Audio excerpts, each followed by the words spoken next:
All right, is everyone logged in here? Let me see. Looks like we've got several people in.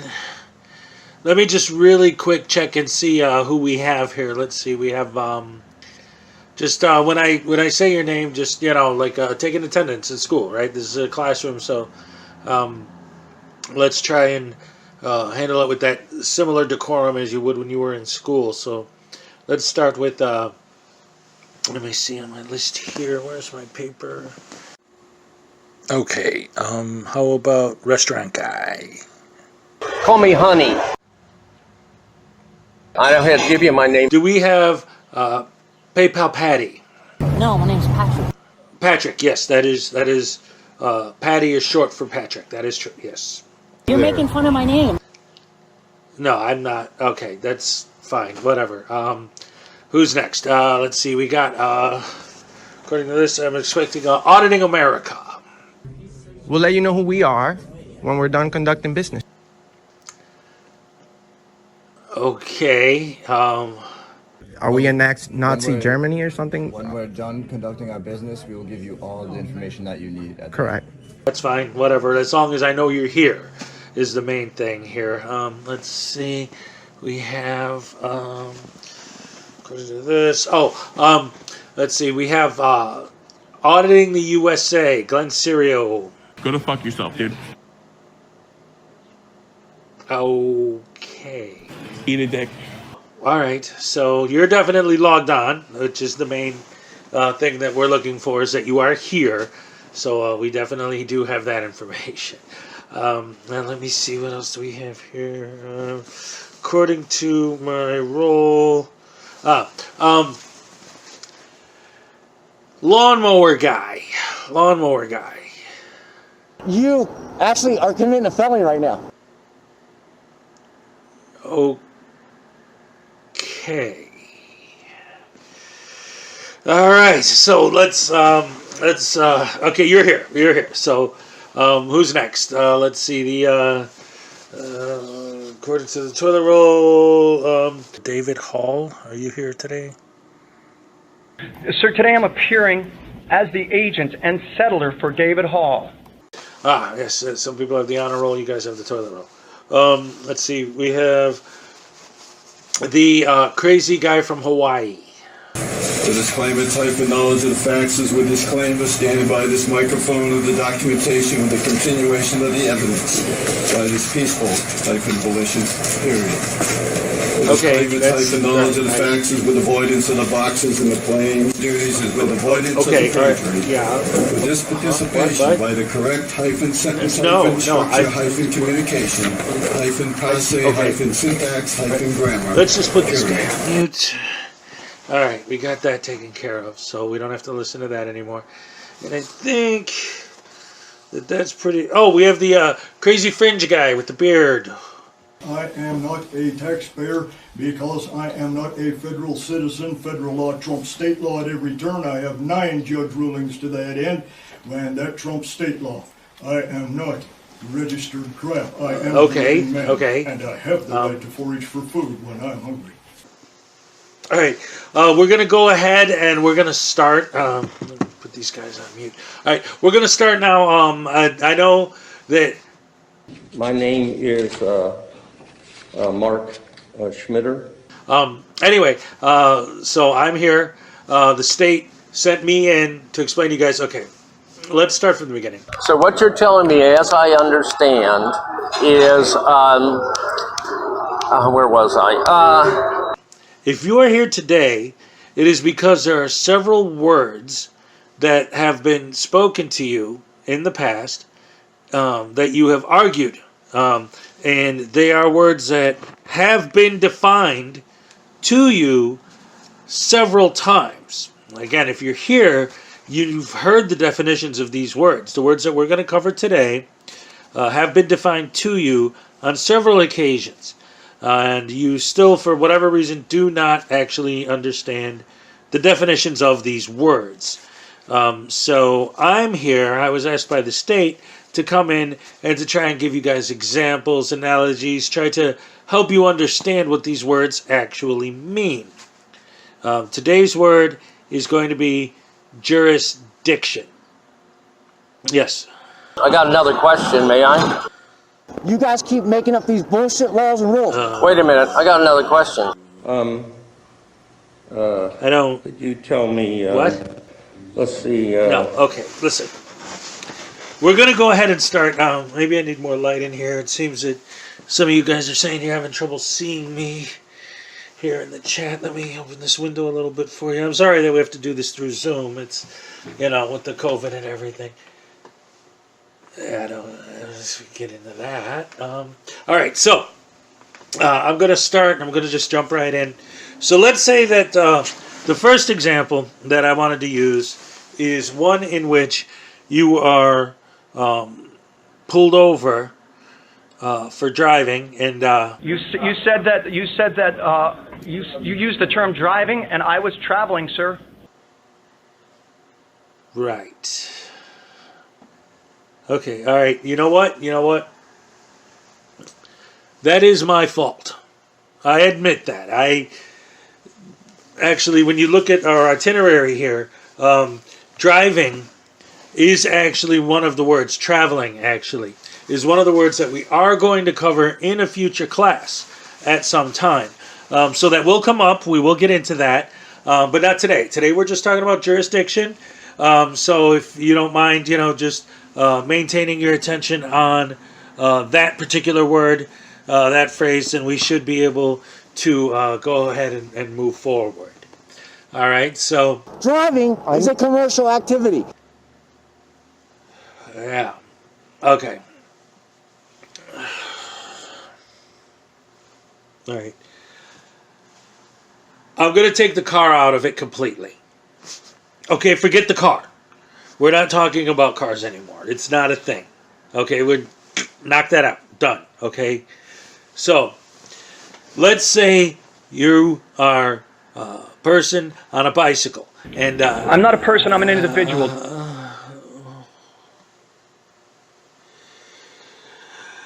Yes. Okay, I should have known. I apologize. That's my fault. You look at our itinerary. Person is also another word we are going to cover in a future class. So we're going to have traveling. We're going to have person. I should have known that if I said person, you guys were going to freak out. I am secured party under a UCC filing at the Secretary of State, 201-308-717-006. Right. Okay. We're going to cover that in a future class. I've been trying to tell you this, okay? Today we're talking about jurisdiction. So I have to come up with a whole new thing from scratch because you guys don't want to listen to what I'm trying to tell you. And okay, all right, okay. I'll calm down. I'm sorry. I'm calm. Blood pressure. Okay. We haven't even got started yet, okay? Jurisdiction. Jurisdiction means location. Jurisdiction is about physical location. I'll give you an example. An example that you'll accept. I have to know the rules of jurisdiction. An individual is traveling on a bicycle in, I don't know, Philadelphia. No, I am not in the state of Pennsylvania. I am on the state of Pennsylvania. Okay. I'm not in the ground, buddy. I'm not dead.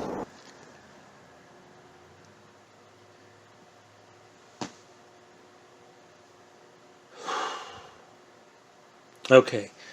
I did not plan, there's nothing on the itinerary showing a plan to have to explain to you guys the meaning of the word in. I didn't think that was going to be an issue, but apparently it is. So I'm going to go ahead and put that on the side, maybe in the future if we have time. If you guys let me talk, we'll have time at the end of the semester. Maybe we could cover the word in, because obviously you don't even understand what that means.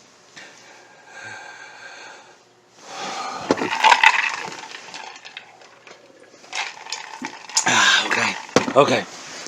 All right. Let's go back to jurisdiction, shall we? Okay, and get this class actually started. Now, how am I going to say this? Oh, so that you guys will actually let me speak. Okay.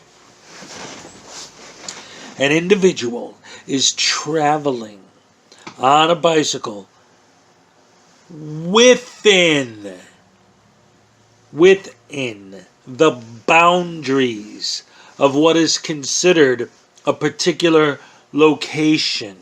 Okay, let's go back and say, for example, I'm from Chicago. So let's use Chicago as an example, okay? You're in Chicago. You're riding a bicycle on the sidewalk. There's people walking around. It's crazy. You're causing a dangerous situation by riding on the sidewalk. So a uniformed Chicago police officer comes up to you and tells you that you are causing a dangerous situation. He writes you a citation for riding your bicycle on the sidewalk instead of in the bike lane. Okay? I don't understand. I would like to know what jurisdiction we are under.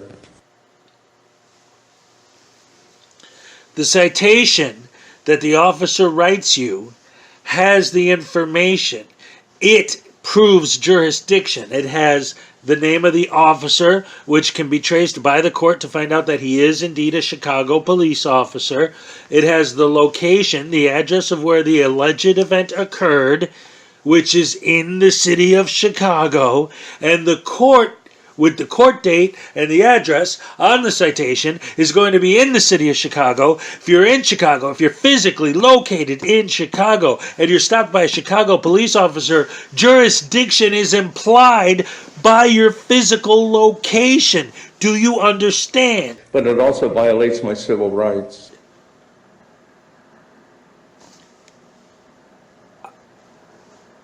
What? It violates my religion. What do you got? What? It grants two different criminal jurisdictions. One is a criminal jurisdiction under common law, and the other one is criminal jurisdiction under admiralty or military tribunals. And as Article 1, Section 8, Clause 17 of the Constitution. I just explained to you exactly what it means. How can you not? Okay, all right. You know what? Here's what we're gonna do. All right. I'm gonna give you guys an actual explanation of something that doesn't include jurisdiction, right? Where you actually can make the argument that jurisdiction is not a thing. All right, let's say that you're riding your bicycle in Chicago and you get stopped by a Milwaukee police officer. He's off duty and he just happens to be in town, and he writes you a citation. He does not have jurisdiction. Now, when you're in court, you could argue jurisdiction. You could file a motion for lack of jurisdiction, and possibly because he was not a Chicago police officer, the judge may find that there is no jurisdiction, there's a lack of jurisdiction, and your case will be dismissed. But did you swear to protect the thin blue line or the Constitution, sir? that's not what we're talking about. I don't know what y'all's problem is. I really don't. What? I don't. What are you people saying to me? Cocksucker. Okay. All right. Listen. Wait a minute. Jurisdiction is implied based on your physical location. Okay, it has nothing to do with any of the things you're talking about. David Hall is a person. I am a private individual. David Hall is a person under colored law. All right!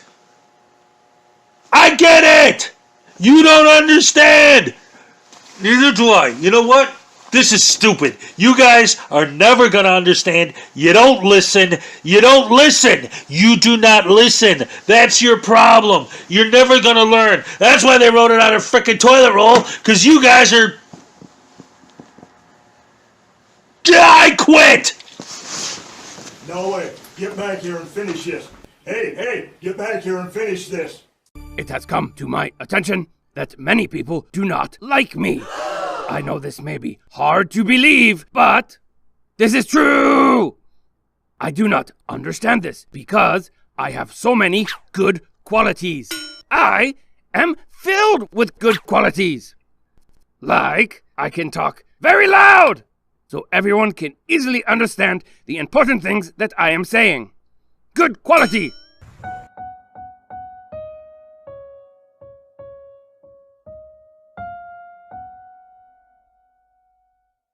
Nobody likes me, everybody hates me. I guess I'll go eat worms. Great big juicy ones, little wee slimy ones. Oh, how they wiggle and squirm.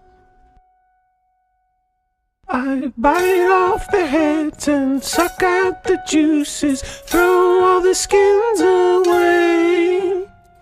Nobody knows how I survive on just 3 worms a day. Nobody likes me, everybody hates me. I guess I'll go eat worms.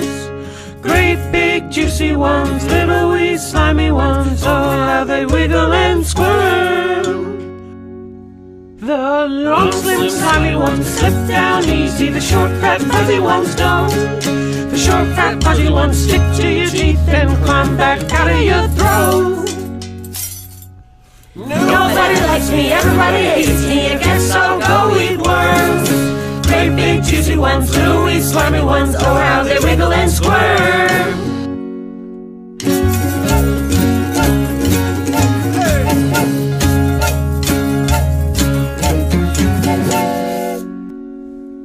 Nobody likes me, everybody hates me. I guess I'll go eat worms. Great big juicy ones, little wee slimy ones. Oh, they wiggle and squirm. One more. That was fun.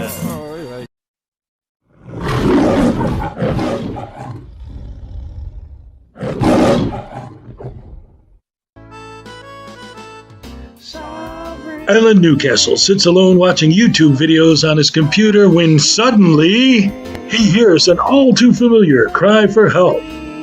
There is no expectation of privacy in public. There's no need to fear. Hezokuai is here.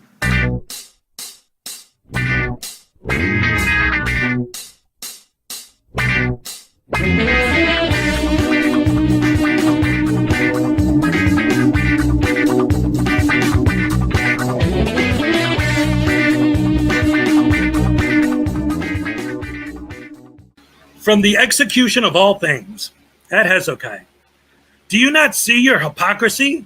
Go to North Korea then, where they kidnap and lock up people for non-crimes. Are you encouraging the same behavior? Why can't you respond to my statement of yours at 9:30? He literally was just taking pictures. The video would be eventless if the cops didn't intervene.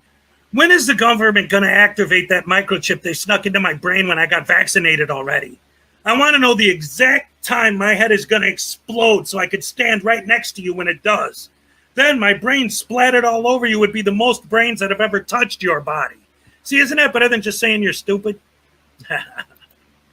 This is the proper way to deal with trolls, dagnabbit.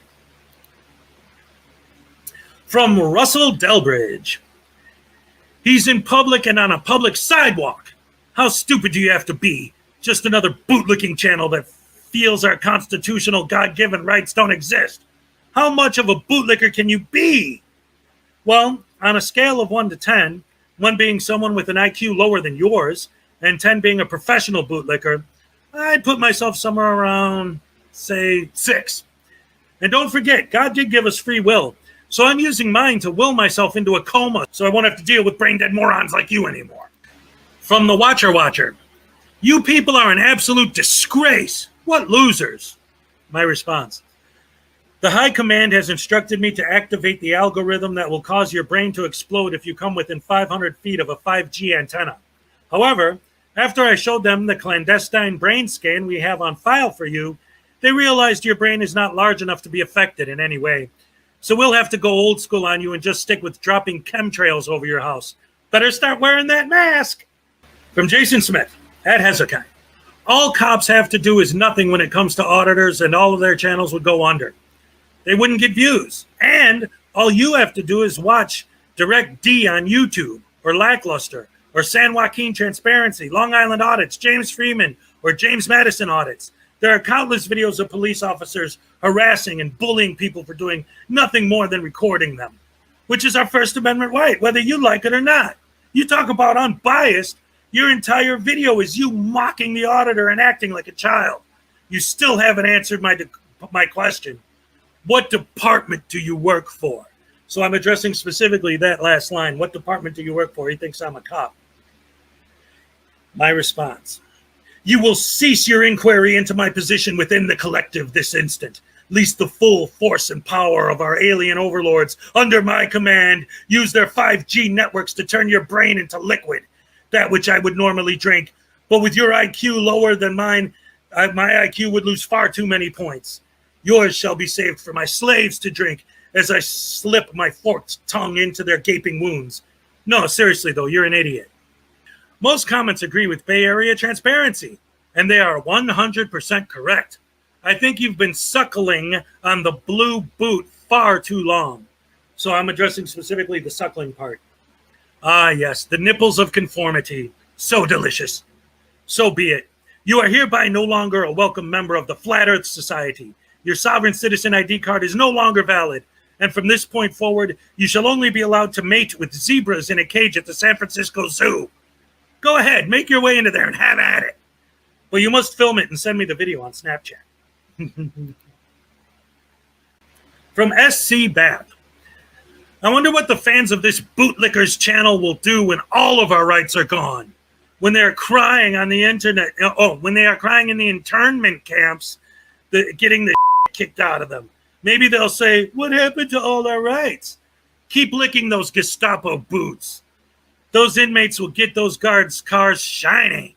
It will reduce the beatings they get in their cells. When this bootlicker gets pulled over by the cops, he probably pulls his pants down and puts himself over the bonnet and lets the cops take their turn. Then when the cops say, hey boy, our dicks are dirty now, he'll say, let me clean those Gestapo dicks up for you, officers. My response. Well, it will start with the repeal of the Second Amendment, followed by, wait, you almost tricked me into sharing our plan. You treasonous fool. How dare you question the chosen one? Let it be known here and now that from this day, all of your brain cells, well, the few you have left, anyway, shall be besieged upon by Negleria Falery. Been there, done that. Auditors are not all the same. Unfortunately, some are actually garbage, but some are absolutely needed to change the way cops interact with the public. You can't bait a cop that follows the law.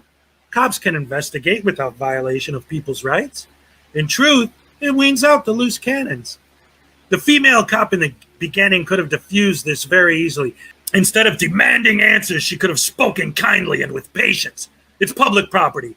If she was just kind, talked calmly without barking and demanding, hey, what are you filming? Barking and demanding.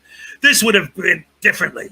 Citizens have the right to take photos of police cars. Why is that an issue? My reply. The flat earth is already in our grasp. Taking a few pictures will have no effect. We have already taken control of all. Your computer has been syskeyed by the Illuminati a long time ago. And if you do not comply, we'll remove all of the Japanese manga porn from your hard drive. What are you going to do then? All right, from Joshua Riddle. I'm pretty sure you bootlickers are missing the point. If he's not broke the law, the cops need to keep it moving until he does. My response. Oh, this post reminds me I have to put medicine on my toenail fungus. Seriously, this stuff is gross. It's got to be similar to how the inside of your skull looks. Anyway, I know I have more fungus on my toes than you have gray matter, but that's besides the point. What matters is that the earth is flat, the government is a corporation, the moon landing was faked, and when you make your next purchase from the dildo section of Amazon, make sure you enter coupon code Cops Are Awesome at checkout for a 20% discount. From ADZ. What kind of bootlicking clown show is this? No one needs to cooperate. No one needs to obey or account for themselves while conducting a lawful activity. If he's a POS baiting him, then there's also POS for taking the bait and knowingly trying to violate a citizen's rights out of spite. Y'all sad AF. My response. First of all, how dare you insult my clownish brethren? Second, you will cooperate and you will obey. For I, Hezokuai Divan Dikiel Bey of the Moorish Temple, has thus commanded it. You shall send me all of your money via PayPal or be cursed. A curse that shall begin with bleeding from your eye sockets every time you even look at a cop. Then will expand itself into your intestines in the form of a 30-foot tapeworm and will continue to grow until vomit and bile become the only flavor you shall ever taste. Your appendix will grow until it bursts, as well as your brain, that will grow to 17 times its current size.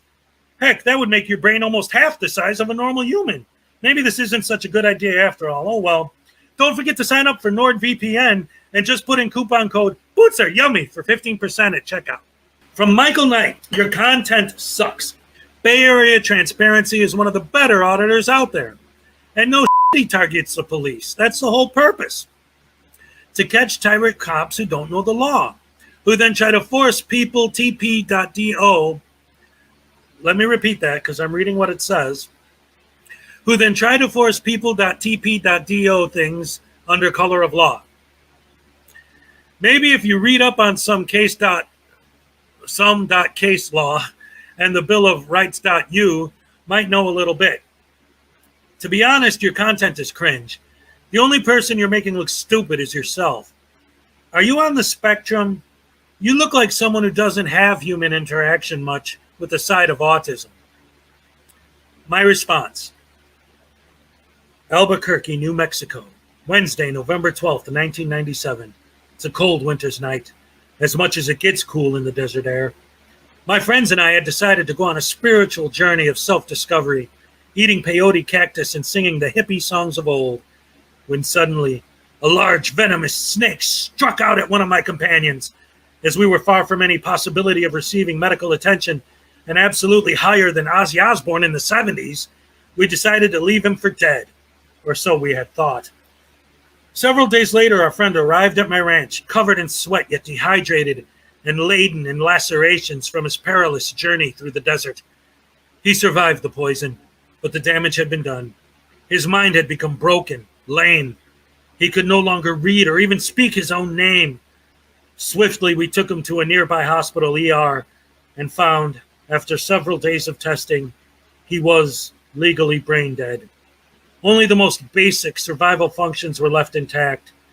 It was as though he had been lobotomized. And yet he was still smarter than your comment. Above and beyond, you're missing the whole point, and obviously you just don't get what's going on. Therefore, there's no sense in trying to explain it to you. You just don't get it. Take the blinders off and get a good look around you. My response.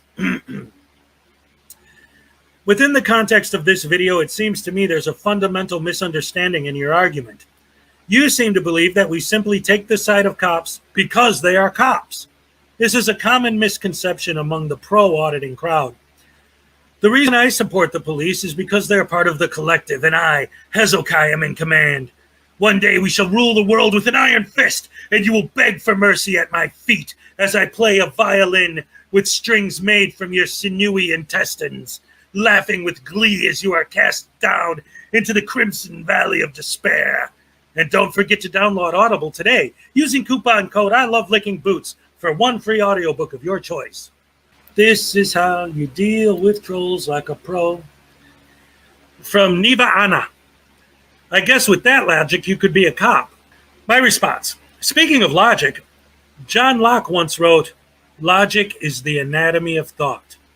Then again, Mitch Hedberg once said, "I haven't slept in 10 days because that would be too long." So I guess it's a wash. Hey, did you know that you could save 15% on car insurance by switching to Geico? Just enter coupon code I Love Japanese Octopus Porn at checkout. And don't forget to get that dead altar boy out of your trunk before you get pulled over for traveling without a license. Have a nice day, Dip. Another one from Nevana.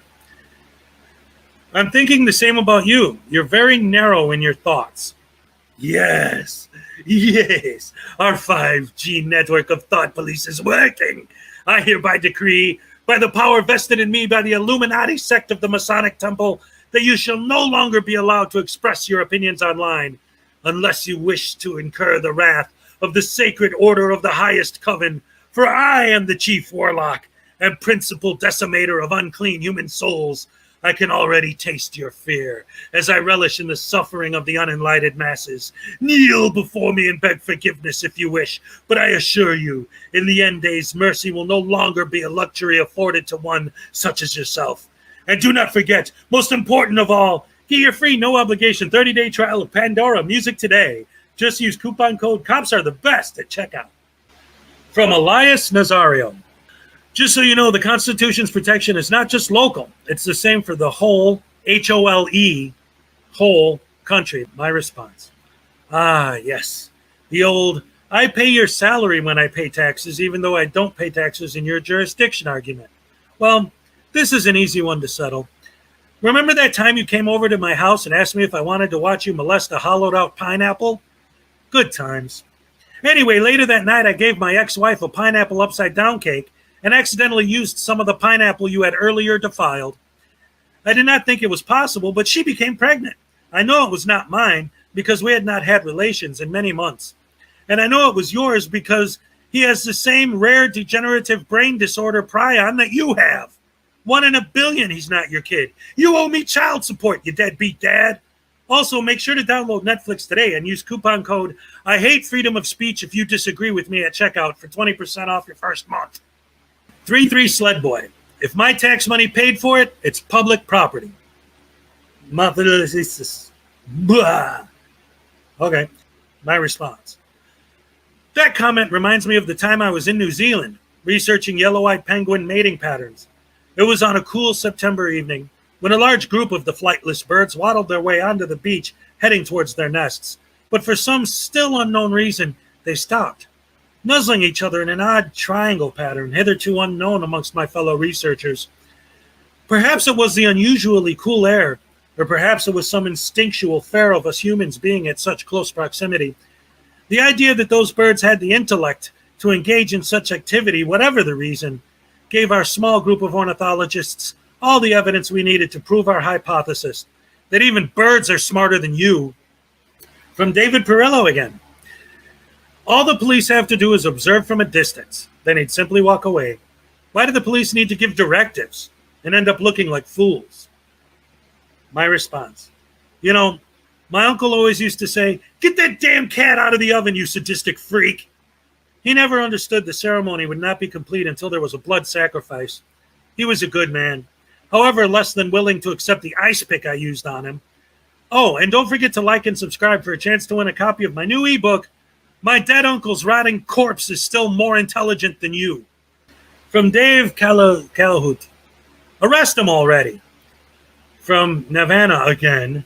Why? Maybe you're happy with the way the police conduct themselves all the time? From James Smith. Again, this is replying to arrest him already. 4. Tick, tock, tick, tock. I expected crickets. My response. At James Smith. Hey, welcome back. Did you know that back in the 1920s, doctors used insulin coma therapy on patients suffering from mental illness? You should start drinking Pepsi all day, every day. Not only will that help you with your mental problems by causing you to fall into a diabetic coma, but since we all know Pepsi is made out of dead babies, you'll get the daily dose of adrenochrome needed to gain sympathy from our alien overlords in the end times. Also, if you order your insulin from one of our government-approved agencies using coupon code SERIOUSLY, I really am an idiot, at checkout for 22% discount. And don't forget to like and subscribe.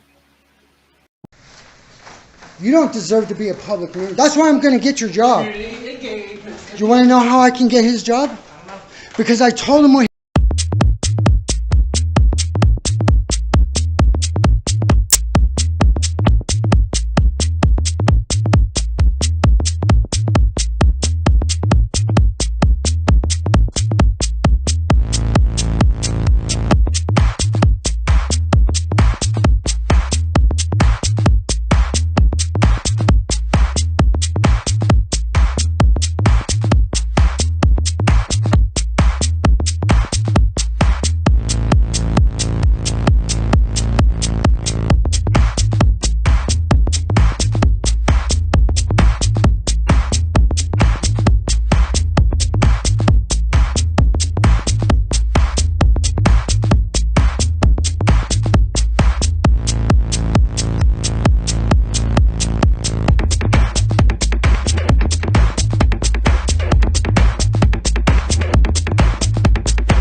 Alan Newcastle sits alone watching YouTube videos on his computer when suddenly he hears an all too familiar cry for help.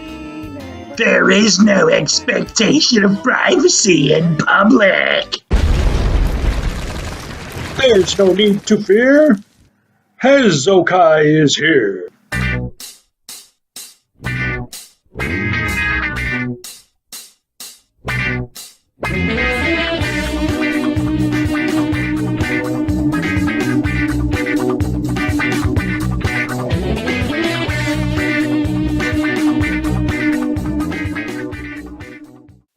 Yes. Yes. Today I will be using all of my magic, all of the powers bestowed upon me by the immortal Schrodinger's cat to glimpse into the future. Next week, Denver Metro Audits and Regan Benson are once again going to go to the Sheridan Town Hall meeting and redress their grievances. And I have seen the future, and I'm going to show you exactly what they're going to say.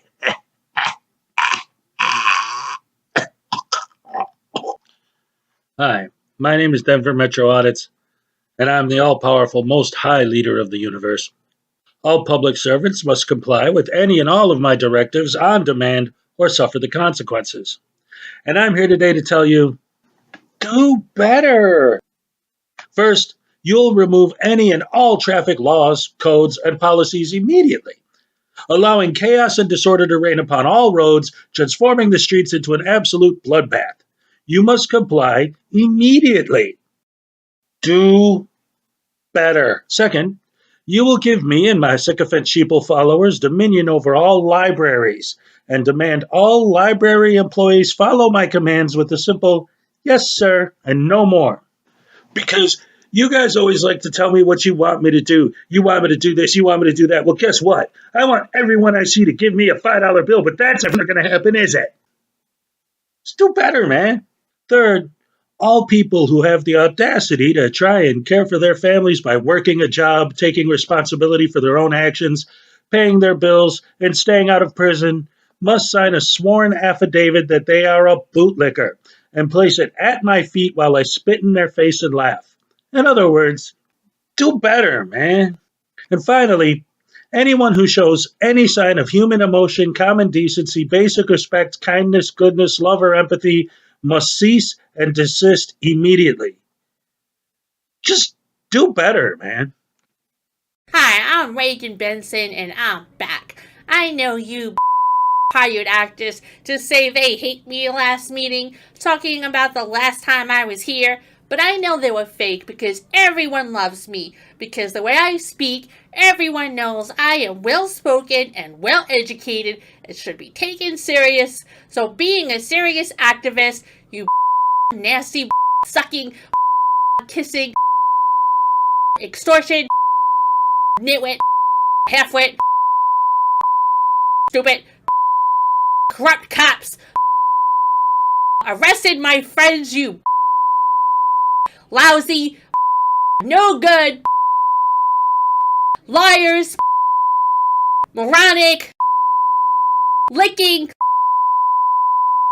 homeless people, brain dead,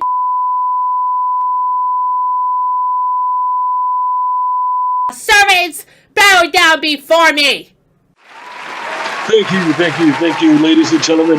That was a wonderful, wonderful bit by my voodoo dolls. And now this next number is called Broken System, Broken Trust on Hand Bananas live stream. Tells it like it really is and confirms everything we've been saying this whole time. Enjoy.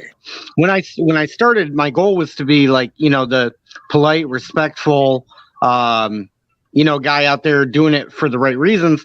And then I realized that does nothing to compel these guys to act any different. So now my focus, for example, has changed. Now I view it as like my job to shame them into quitting the job because it's such a disgraceful, it's become such a disgraceful profession.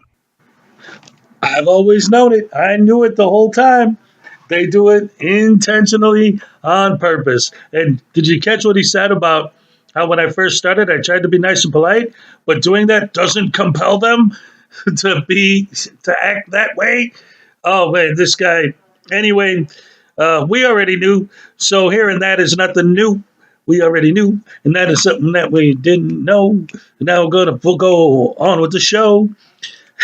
You guys remember this idiot? This is Flex Your Freedoms dressed up as his character Granny.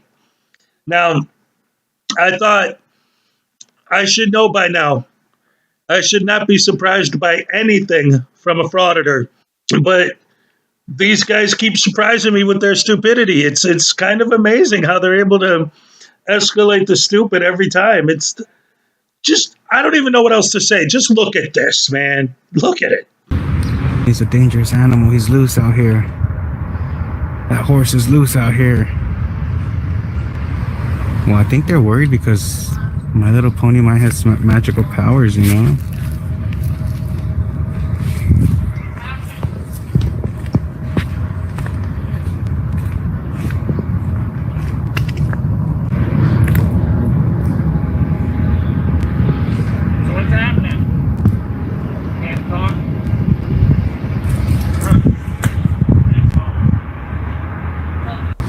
They're afraid of My Little Pony. They're afraid of My Little Pony, guys. They're freaking out. It's just a little pony out here. Oh, please. He's back.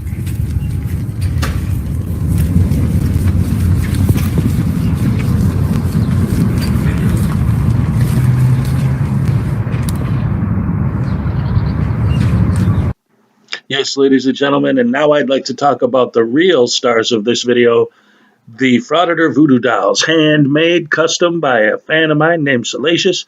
We got the pins to stick them with, we got the soap, the taser, the gavel, we got the missing teeth all crooked and yellow and nasty, we got the fake press pass for News Now Moron, their tiny black little hearts. All the details on these things are amazing. We got the torture cuffs. All of that plastic is handmade by her son, Mason. Look at this gimbal with the phone on it. Filming the police. Their shoes are untied because they're too stupid to know how to tie their own shoes. These things are awesome. Like I said, they're handmade by a fan. Look at the detail on that phone. You can see the little camera lenses in the back there. And that was made with a 3D printer by her son. And these things are fantastic. These are the dolls that I used in the video. This one right here is the one I used for Regan Benson in the video. And this one, ladies and gentlemen, could be yours. This very doll that's in my hand right now could be yours. All through the month of February, I'm doing a contest. Anyone who is in any way, gives any kind of donation to the channel, whether it be a super chat or a donation for any amount, is automatically entered. And in the first week of March, I'll go ahead and pick a random name, and whoever I pick is going to get that specific doll, and it'll be yours to keep. Thank you.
man. I think I'm gonna check that out.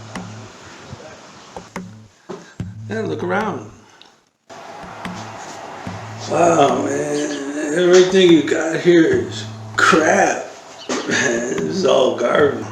Well, you know, they always say one man's trash is another man's treasure. Yeah. Nah, man, you don't understand. Like, you got, what is this? A toilet seat? Like, seriously? Some wallet and, what is this, dolphins? These headphones? How much you want for this? I was gonna buy this crap, man. Some old thing, man. I don't even know what that is, man. Like, what's it, old gloves? Shoes? Who wants to buy your nasty old shoes, man? Nobody. This is crap, man. This is the worst garage sale I've ever seen. What is it? And what the heck is this? I don't even know what this is. Like, what am I supposed to do with that, man? It's all garbage.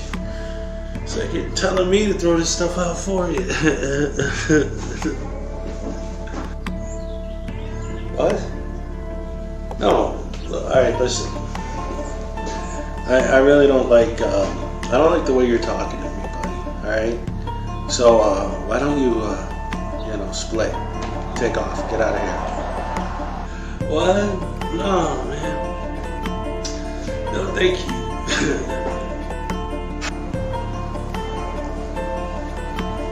Alright, I don't think you understand what I'm saying to you. This is my garage. You're on my property. I want you out now. No, man, this ain't your property, man. Look, you got a sign that says garage sale, right? As soon as you put that up, this ain't your property no more, man. This is a public accommodation. You dig, man? So, like, I gotta leave. I do whatever I want, man. I'll pee on your floor, I don't care. Really? Okay. Alright, that's how you want to play it? Alright, I'll tell you what. I'm gonna call the cops. How about that? Go ahead, yeah, call the cops. They're gonna tell you the same thing I did.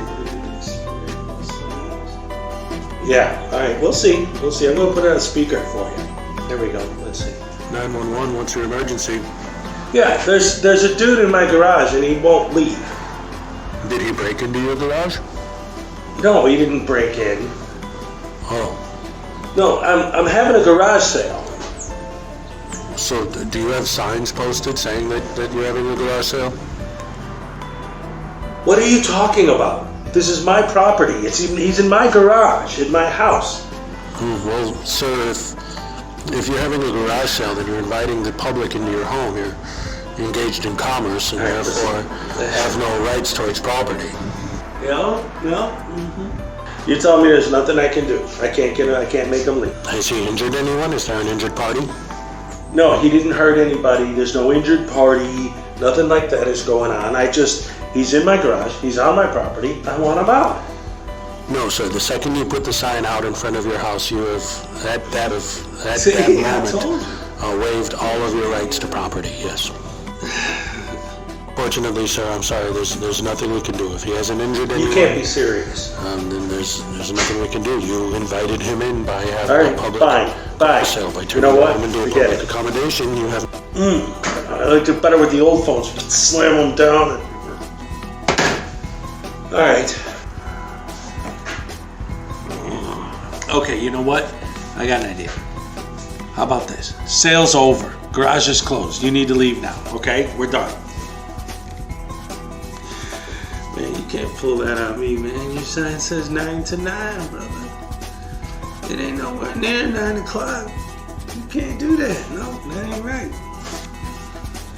They said that I can kick you out if there's an injured party. You are not going to make the injured party. You're going to be the injured party. Now get out of here. Whoa, hey, you ain't got to get all violent, man. I won't chill. Chill, man. Relax. All right, I'll go, man. I'm leaving. Damn, dude.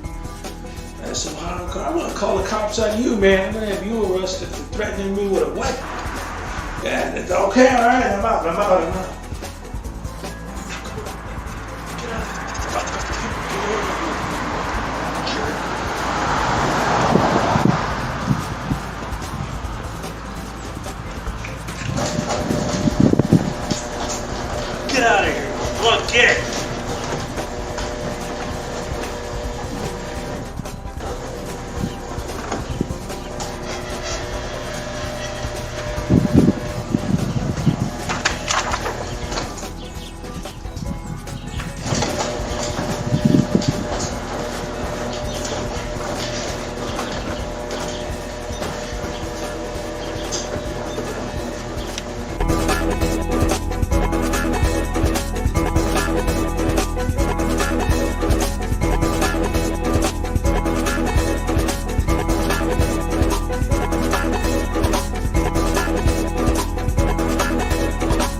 Alan Newcastle sits alone watching YouTube videos on his computer when suddenly he hears an all too familiar cry for help. There is no expectation of privacy in public. There's no need to fear. Hezokuai is here.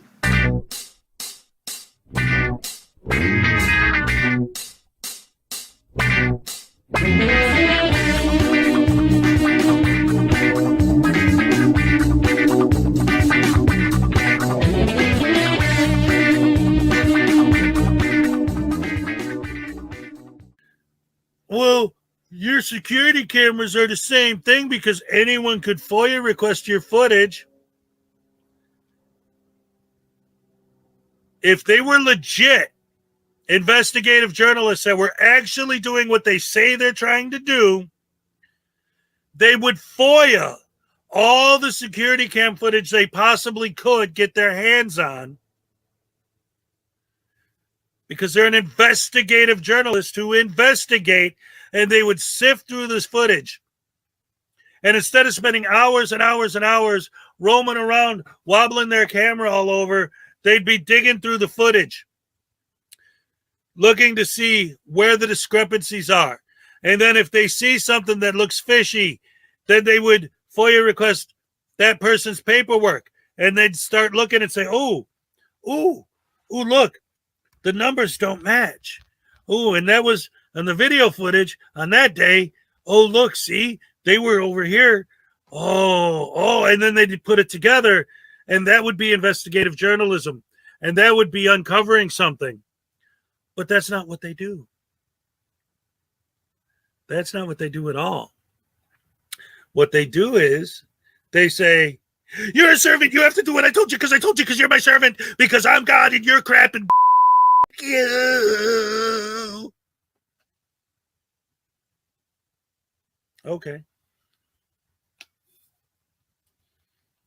The only thing that matters is the dude with the camera. Everybody else in the world could just die. Or stay home. And they're looking for trouble and getting it and then complaining. My favorite is when they say, oh, I don't know why you're bothering me. I'm just here working on a story. That's such BS because their interaction with the cops is the story they're working on. You shouldn't be here because I'm just working on a story. But them being there is the story. It's so frustrating because it's so blatantly obvious, transparent BS, and yet they just keep doing it. They just keep doing it and doing it and doing it. Here's the point. It's not that they're working on a story. That's the issue. Whether or not they're working on a story, it's that they are the story. They're creating the story. They say, I'm an independent journalist. But a journalist doesn't create a story. They find a story and they cover it. If they see a water main break, if they see somebody got mugged, if they see something like that, that's a story. They'll cover it. These guys walk into a post office where there's nothing happening, just people doing what you do at a post office, sending packages or whatever, or receiving packages, filling out forms, buying envelopes and stamps. That's not a story. They're not there to cover that. They're there to create a story. They are the story. They make themselves the story. Are they working on a story? Technically, yeah, but they're not working on a story. They're working on creating a story. Instead, I have to hold your hand like a baby and explain it to you one tiny little piece at a time. The frauditor side, the sovereign citizens side argument against trespass is that you cannot be trespassed unless there's some other crime committed to cause the trespass. Crime can only be if you physically hurt someone or steal something. So if I walk in by that rationale, by your rationale, not mine, not my rationale, by your rationale, if I walk into your house and I didn't break in, I didn't commit a crime, you cannot ask me to leave. Because trespassing itself isn't a crime. You have to commit a crime to cause the trespass to happen. And the only way to commit a crime is to physically hurt someone or to steal something. I'm not hurting you by sitting in your house. And if I'm not stealing from you, if I'm just sitting there, then by your rationale, you can't ask me to leave. And there ain't a damn thing you can do about it. And I can just sit there all I want.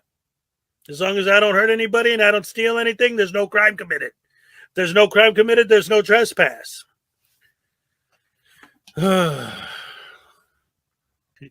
Because they are, all of them, wrong.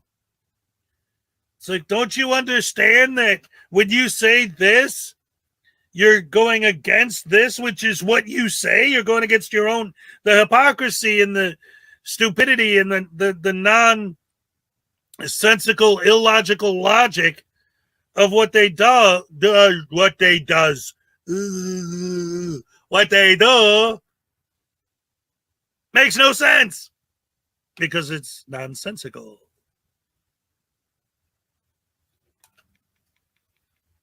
And now, ladies and gentlemen, time to turn on Dr. Smooth Talking Hezokuai, because it's getting warmer out. And I'm feeling good right about that. Having a good morning, having a good day, entertaining you wonderful people. Loving it, loving it, loving it. Chilling out, relaxing. None of them make any sense because they're all a bunch of idiots. They're all so stupid and dumb. And they never quit. They're a bunch of buttheads. They're a bunch of dorks. What I wouldn't do, stab them with a fork.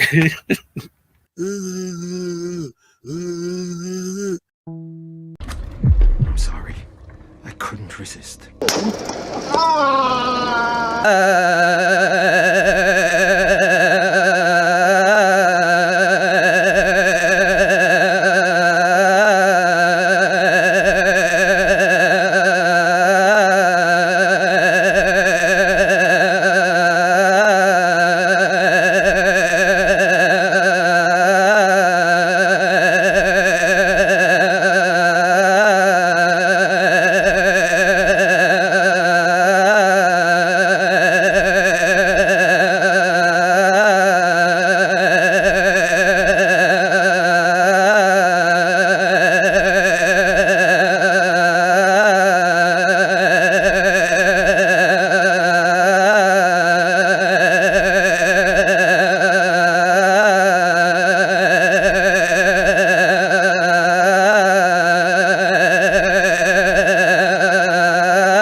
front of the post office.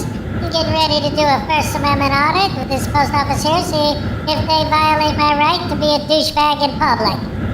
Alright, so here I am in front of the boxes. Lots of boxes here, of course, because it is a post office, so they're gonna have a lot. So that makes sense, but around this corner, we have, more boxes. Okay, alright, plenty of boxes, that's good, keep the customers happy.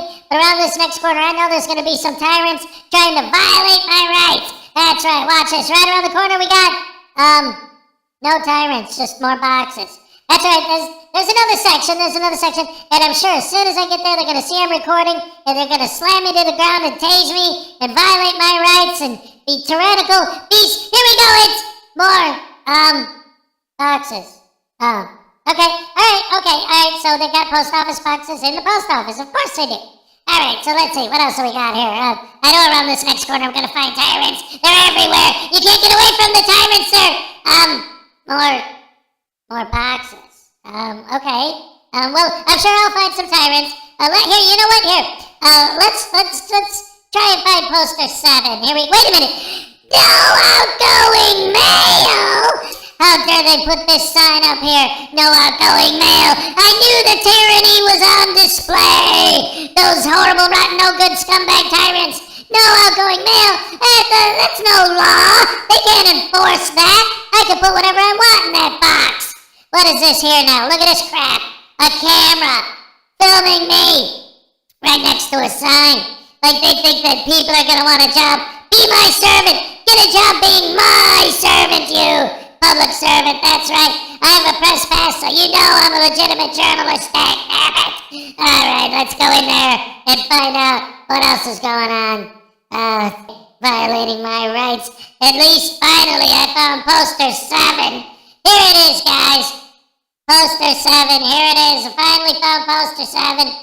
See, there's all the writing and the words and stuff on there. Poster 7, you know. And now I'm gonna show you that they put it up. They tried to hide it from me, those scumbag tyrants.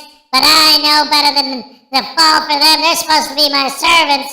But, they put tape on it. They taped it up on a piece of chalk cardboard. Anyway, poster 7, ladies and gentlemen. The greatest poster in the world, poster 7. It gives anyone who owns a camera the right to do whatever they want, whenever they want, with no consequences. That's the great thing about poster 7. It's like magic. Here, watch. Here's what I'm gonna do. I'm gonna film poster 7 for you, and I'm gonna show you guys. Now watch this. Okay, now look how I do this. See, I'm gonna put my camera right here. See, right in the photographs for news purposes section. And I'm going to show you the part that you need to read. See, I'm going to film it. Watch, I'm going to put my camera right here. And see all the words beneath my camera?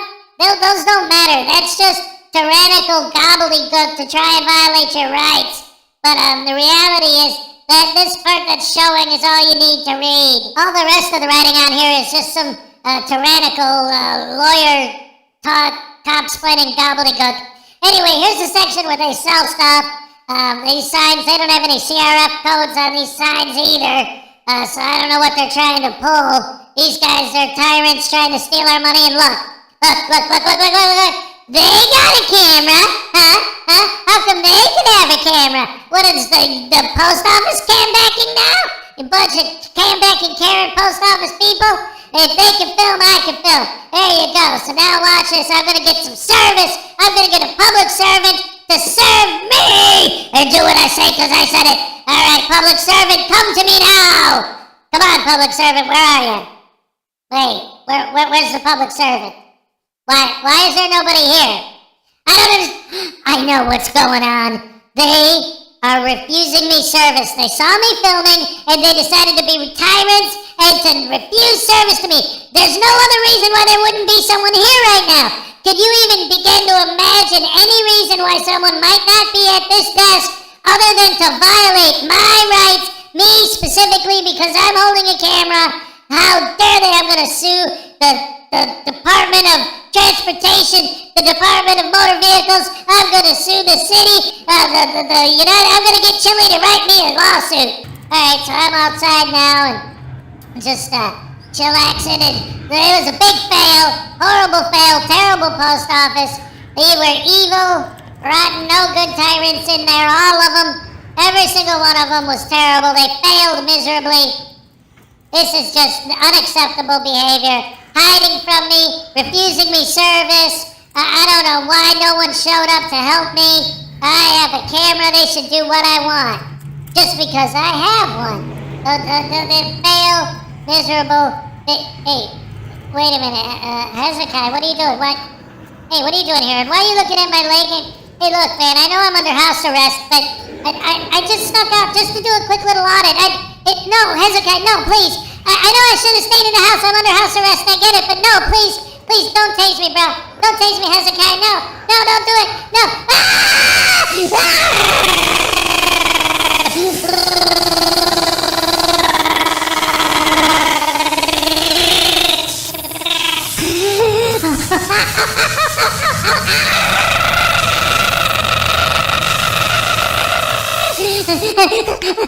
Okay, now we're driving back home. Ow, okay, I won't sneak out again. Ow.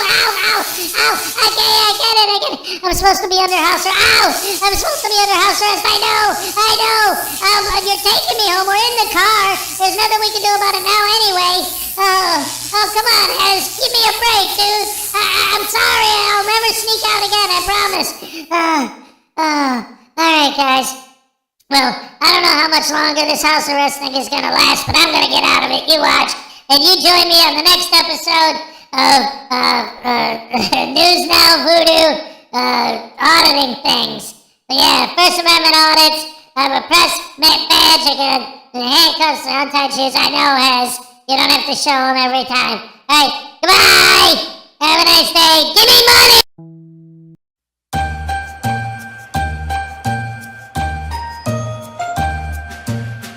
Happy holidays, the 12 days of dumbness. Jingle bells, Glenda smells, Polly's not okay.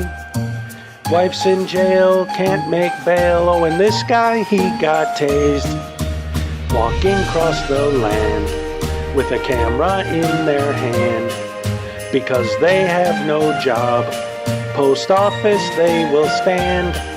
Harassing people too, for AdSense revenue. Acting like a jackwagon is all they'll ever do. Oh, jingle bells, conflict sells, now they're getting paid. They don't care about our rights, I hope they get pepper sprayed.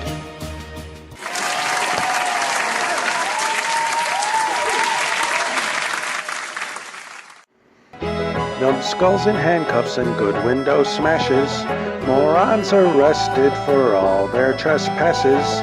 P. Barnes and his infamous in-court tasing. These are a few of my favorite things.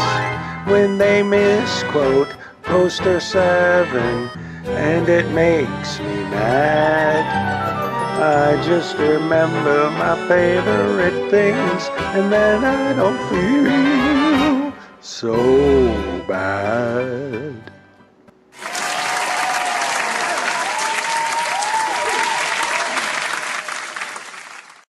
On the first day of dumbness, Mike Gravelin gave to me Blendino without attorney. On the second day of dumbness, Regical gave to me 2 tasty tasings and Blendino without attorney. On the third day of dumbness, Van Bellen gave to me dumb UK substitute, 2 tasty tasings and Blendino without attorney. On the fourth day of dumbness, Artie gave to me 4 Moorish morons, dumb UK soft-sits, 2 tasty tasings and Blendino without attorney.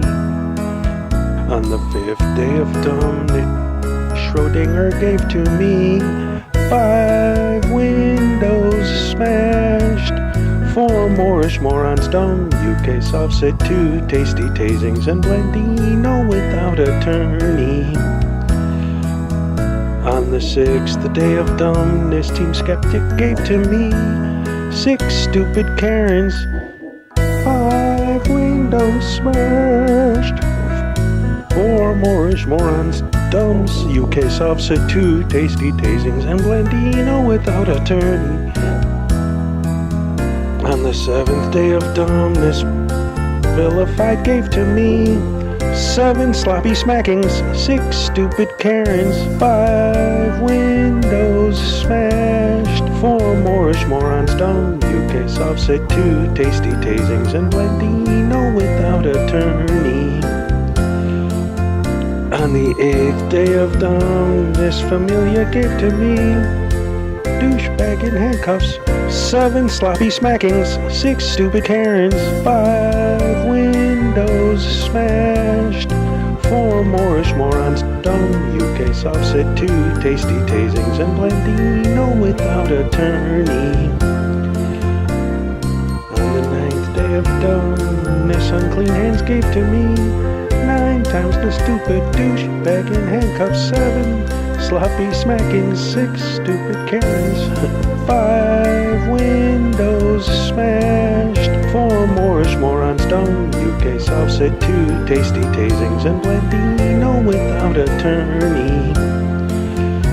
On the 10th day of Christmas, Dr. Dave gave to me 10 minutes wasted, 9 times the stupid douchebag in handcuffs, 7 sloppy smacking, 6 stupid Karens, 5 windows smashed, 4 Moorish morons dumb.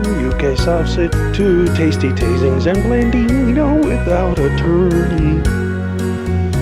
On the 11th day of dumbness, Kick Rocks gave to me best action ever, 10 minutes wasted, 9 times the stupid douchebag in handcuffs, 7 sloppy smackings, 6 stupid Karens, 5 windows smashed, 4 Moorish morons dumb. UK solves it too. Tasty tasings and Blandino without attorney. On the 12th day of dumbness, Palmetto gave to me no nonsense trooper, best action ever, 10 minutes wasted, 9 times the stupid douchebag in handcuffs, 7 sloppy smacking, 6 stupid Karens, 5 windows smashed, 4 Moorish morons dumbs. UK solves it too. Tasty tasings and Blandino without attorney. Now, this just in, police officers in Lancaster, Pennsylvania, were asking people to be on the lookout for a man who robbed a store. And I think we do have his description. Can we take that? Let's take his description.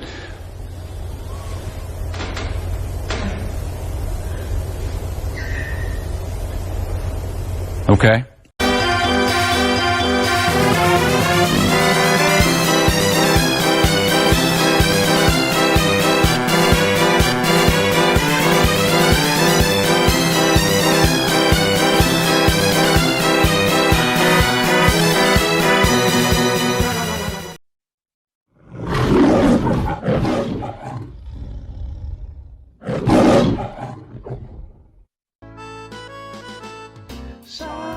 Alan Newcastle sits alone watching YouTube videos on his computer when suddenly he hears an all too familiar cry for help. There is no expectation of privacy in public. There's no need to fear. Hezokuai is here.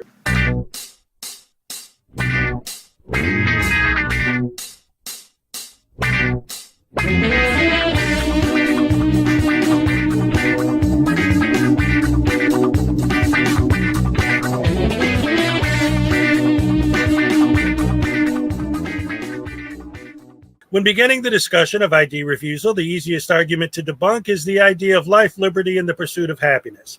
The argument being that traveling, as they will always make that fundamentally absurd distinction from driving, is in and of itself an expression of liberty and pursuing happiness. So let's take a look at the first idea, the pursuit of happiness. If, and it is absolutely not, as I will explain in a moment, if that were the law, then where do we draw the line? If a kitty diddler, for example, finds happiness in diddling kids, does that mean that laws against such actions are a violation of his right to pursue happiness? Now, I suppose one would take that idea and run with it in the direction of, well, such a case that would include injury or harm to the child. To which I've seen, unfortunately, a diddler actually make the claim that because sex is fun and an expression of love, how is there injury or harm to someone when you're just showing them love through pleasure? But even that insane argument becomes implicitly irrelevant because of my next point. Life, liberty, and the pursuit of happiness comes from the Declaration of Independence, not the Constitution, and therefore is not law. The next, somewhat more relevant, yet no less incorrect, is the argument from the Fourth Amendment. The right of the people to be secure in their persons, houses, papers, and effects against unreasonable searches and seizures shall not be violated, and no warrants shall issue but upon probable cause supported by oath or affirmation, and particularly described by the place being searched and the persons and things being seized. The argument there being, of course, that asking for an ID is a seizure of the ID. This is redefining seizure to fit a false narrative. An officer looking at your ID is not the same as having it seized from you. But even if it were, let's take that argument and say it is indeed a form of seizure. The key phrase in the law is unreasonable.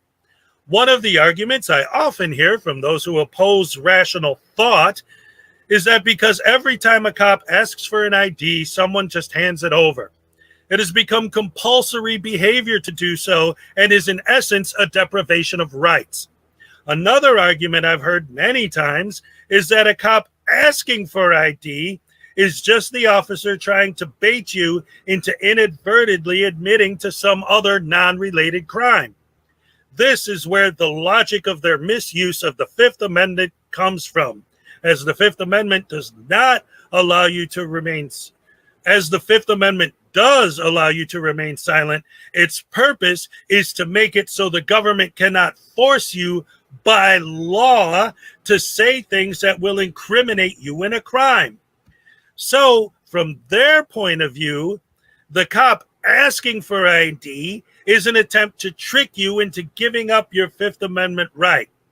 And the last, or at least final one I'll address here, is that the whole thing is just a great big money-making extortion scheme. So let's break these down. First and foremost, the unreasonable search and seizure argument. Again, the key word is unreasonable. Now, the basic idea that what is or is not reasonable can indeed be subjective is a valid notion. So let's take a moment and think about the specific reasoning behind asking a driver or a traveler for an ID is truly logically unreasonable to assume that if someone is behind the wheel of an automobile, that they'd have a license to operate such a large and dangerous machine? They will say they have the right to feel secure in their property. Who says it's your property? Without presenting any paperwork of who you are or who owns the property, who's to say it's indeed yours?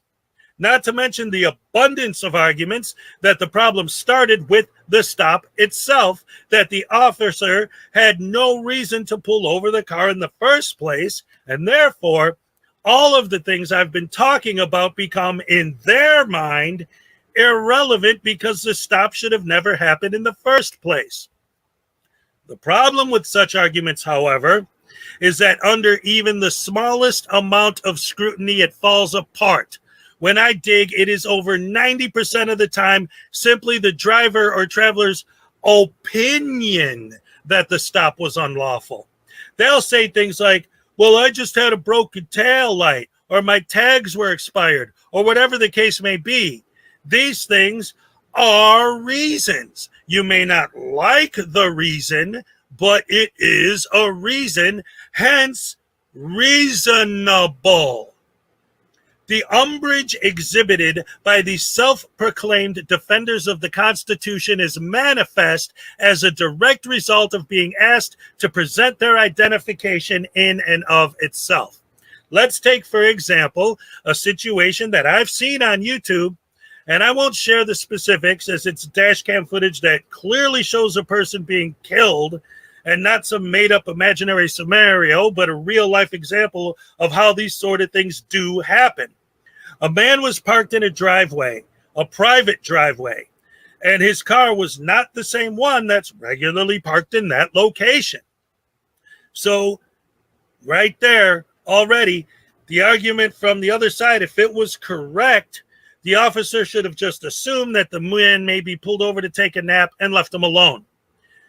But as the story unfolds, had the officer done that, a murderer would still be roaming the streets. But I'm jumping ahead. There are many reasons an officer should approach a vehicle in this situation. What if the driver pulled over because he was having a medical emergency? One could argue that he was not, but how does the cop know that if they do not investigate? Maybe the guy was lost and stopped to look for directions on his GPS. Great. But how does the cop know that if they don't investigate? In the opposition's worldview, the officer, thinking that perhaps the person is in danger and should try to help, that is indeed the case, is not suspicion of a crime and therefore none of the officer's business. So what? Let him die? Remember Uvalde? The Frauditors were all over the police for not running in to save lives. Yet, when an officer does run into a place to save a life, they're going to make the argument that a person's safety is not the police's concern. So what happens next? The officer approaches the car and asks the driver if he's okay. He says yes, he just needed some rest, so he pulled over to take a nap. So here we have a second time that according to their logical arguments, their illogical arguments, had the officer done what they say is their duty without violating rights, it would have led to a murderer getting away. The argument being, as soon as he said he was fine and just napping, the cop should have said, okay, have a good rest, have a nice day, and leave. The officer then committed the most abhorrent violation of civil rights an officer can ever possibly do. She asked for ID. At that moment, the man reached over, grabbed his gun, put it to the officer's chest, and pulled the trigger. The officer, however, was quick enough and aware of her surroundings enough to grab the muzzle and point it down.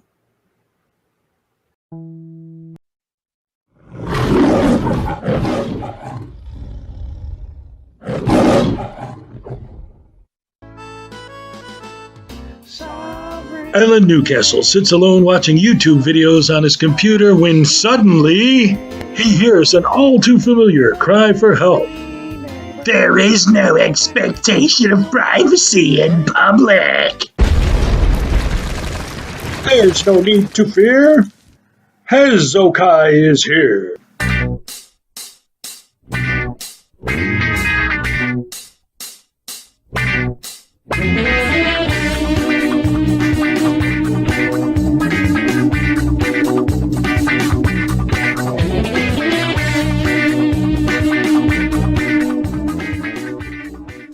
From me, you. Cops only do what the elite tell them to do is why you always hear them saying they were just following orders. Instead of standing for the Constitution, they believe they are above it. My response, the elite, you say? You have no idea the true power of our organization. Our daily consumption of adrenochrome and Pepsi have given us superhuman strength, immunity to all disease, and has opened our third eye. The internet is not the worldwide community building tool you think it is, but a vast array of electronic monitoring created by us to control and destroy your kind. We began the process long ago when the Eastern Atlantic Ocean was still a mystery, and our first order of business was to convince the world that the Earth was a globe. Then we began to spread rumors, only whispers in the night at first, that the sun itself was but a star. We then took control of all media, but were moving quite slowly until one of our operatives finally, after centuries, invented the television. From there, we were able to convince your children to consume our poisonous propaganda, as well as our frankenfood, or as you humans call it, McDonald's. When we enact the final plan of domination and control, you will have no hope, no future, no quarter will be given, and no one who is not subscribed to this channel shall survive. So subscribe today, and don't forget to hit that like button on all my videos, or you will be cursed. James Smith. Actually, unless the president adds the facility to the 795 list and enters into that facility into the federal registry, you can video over the fence of a military base. Do learn before spouting. James Smith. Imagine my surprise when I saw you on here again. Well, I have to admit, you are a tenacious little bugger, aren't you? Well, don't worry. All will be revealed when Q gives me the go-ahead to activate the full destructive force of the 5G. You have no idea what's coming. But don't worry. All you have to do to save yourself from a life of unimaginable pain is order Amazon Prime today. Using coupon code, wow, I'm so dang stupid I didn't even realize I was making myself look like an idiot online for the entire flat world to see. At checkout for a 15% discount. Oh, and if you want to avoid being cast in the pit of the fire, please like and subscribe. Don't think I didn't notice you trolling around my comments section. This post makes me think of that time back in Detroit when I was working at GM making cars. I was on the line in charge of using a power drill to attach nuts to bolts. Nothing that took any brain power to accomplish at all. And yet somehow I get the feeling it took more brain power to pull the trigger on that drill than it did for you to think up those comments. Speaking of education, when I was in high school, there was this one girl who liked to drink Dr. Pepper. She was a cutie pie. I'll never forget those thin, seductive lips, her perky, firm breasts, and the way she smelled. She smoked clove cigarettes, giving her body the most pleasant aroma. Anyway, the point I'm trying to make here is that if you order Dr. Pepper online, use the coupon code, the dumbest cop who ever lived is smarter than me at checkout for a 20% discount. From the Armchair Auditor. Special Patrol Officer. Does that mean you control the flow of traffic to and fro the public bathroom? We have confidential work going on here. Well then, I sure hope you keep that confidential so not just anyone can see it. That city clerk was slowly working himself up to a heart attack over nothing of importance other than his own self-importance and the total ignorance of everyone working in that building. This was in response to the video I did on Long Island Audit, by the way. My response. It was Gregor Samsa in Franz Kafka's classic novella, The Metamorphosis, who awoke one morning to find he had transformed overnight into an insect. Woe was he, finding no relief from his plight. Even though his family tried to support him, they could only do so much. And yet poor old Gregor, even as he laid upon his deathbed, unable to speak through his newly formed mandibles, uttering only guttural noises, made a better argument than your comment. God save the Queen! Oh, and don't forget to like and subscribe for a chance to win a free copy of my new ebook, The Armchair Auditor. Heroic freedom fighter or just another American... Sorry, I got to say that correctly. Or just another American idiot. 2020 prepper. Way more cops have killed than killing cops. My response. 2020 prepper reminds me of the time I found a dead frog on the side of the road. Its body had been squished by a car tire, causing its innards to be expelled from its mouth, and thus lay strewn before him. It was the most grotesque thing I had ever seen, until I read your comment. What kind of name is 2020 prepper anyway? Did you think the world was going to end in 2020? Foolish earthling, you will never know when the day of reckoning will arrive until it is already upon you. And my demonic minions will hold no mercy for anyone who has failed to like and subscribe to my channel.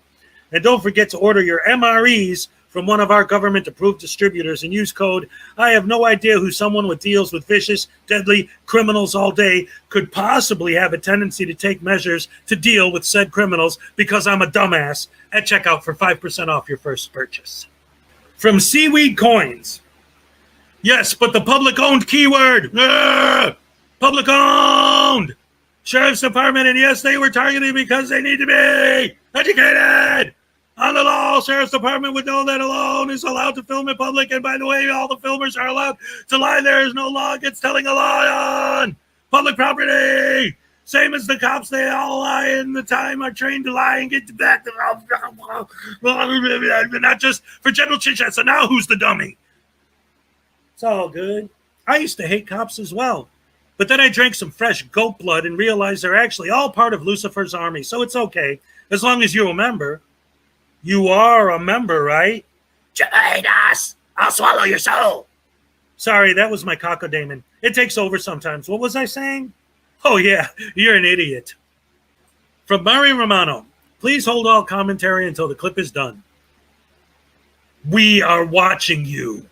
We know you're part of a secret organization of frauditors who want to encourage us to create content that can be hit with a legitimate copyright strike. Woe is you for having the unmitigated audacity to try and trick us into your demonic theft of intellectual property. I have entered your name into our database. It is only a matter of time until the agents of chaos activate the true 5G network, that only those who are vaccinated and subscribe to my channel shall survive. But those whose names are in the database will suffer immeasurable pain and fall victim to all of your fellows' most basic hedonistic desires. Unless you donate to me via PayPal, then we cool. From Navarro Wilde. On public, there is no privacy, my response. And on privacy, there is no public. We could discuss the fundamental difference between a public accommodation, a public forum, a limited public forum, a public easement, etc. But really, what I want to talk about is this nasty boil I have under my armpit. I tried to drain it fully, but I can't seem to get past all the pus. Oh well, at least my boil exudes less dead cells than exist within the bowels of your cerebellum. From Todd Flink, if you watched Amagansett Press, you will see if someone approaches him properly, he will talk to them afterwards if they want to stick around. While he is conducting an audit, he doesn't discuss it. I'm sure you would love the subs they have as well as the views. So, Interested Observer replied to that, do you like living vicariously through that channel as he targets women for clicks? Uncle Antimatter. Oh, haha, you're cooked. Ah, yes, ladies and gentlemen, I introduce you to 21st century education. In the old days, when a student asked a question, the teacher would, well, teach him the answer. But not anymore. Yes, now thanks to the philanthropic efforts of a crusty old punk and his soy boy son, the proper way to educate someone now is to not answer any of their questions and or to pepper spray them for asking. God bless America. And don't forget to like and subscribe or you will be cursed. HLS. Well, I've looked at this one video of yours and some of the inane comments of your subscribers. So no doubt you'll be pleased to know that I won't be watching any more of your BS. Bye. My response. Ever wonder how the albatross manages to stay in the air for such long periods of time without any sign of stopping to eat, drink, or even rest? In days of old, sailors, who fall under maritime jurisdiction, by the way, saw the presence of the majestic bird above as a sign of good luck.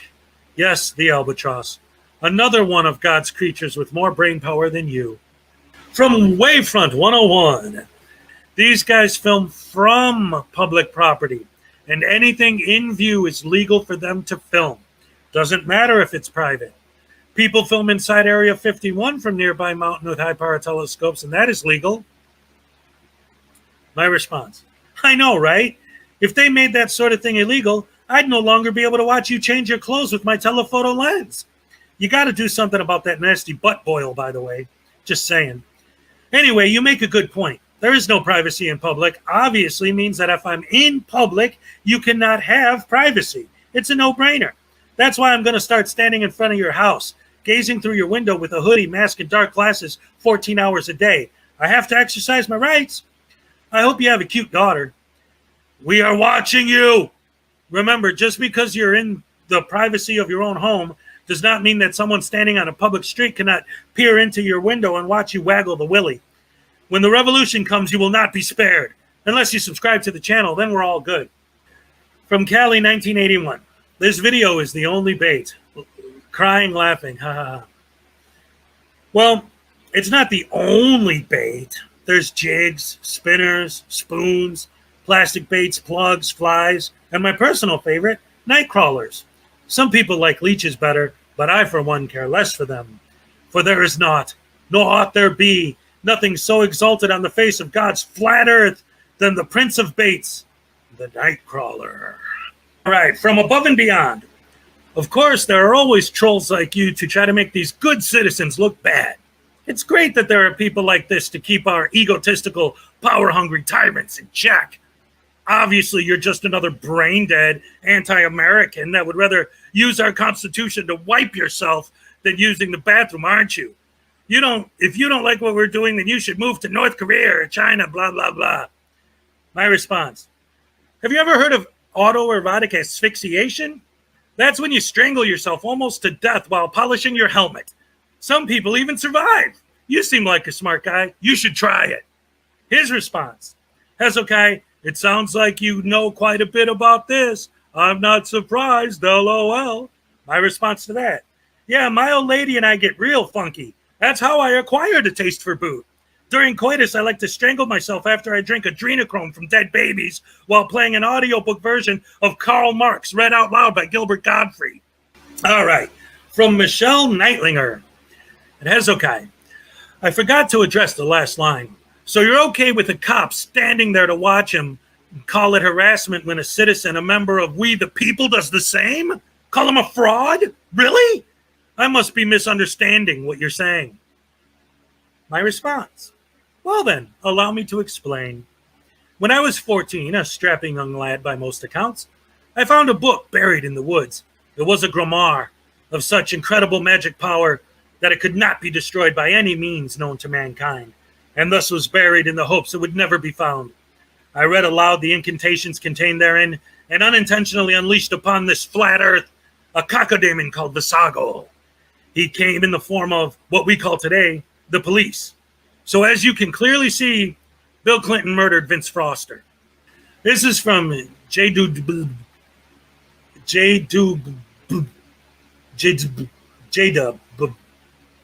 This is exactly what I expected. A bootlicker with no respect for the Constitution.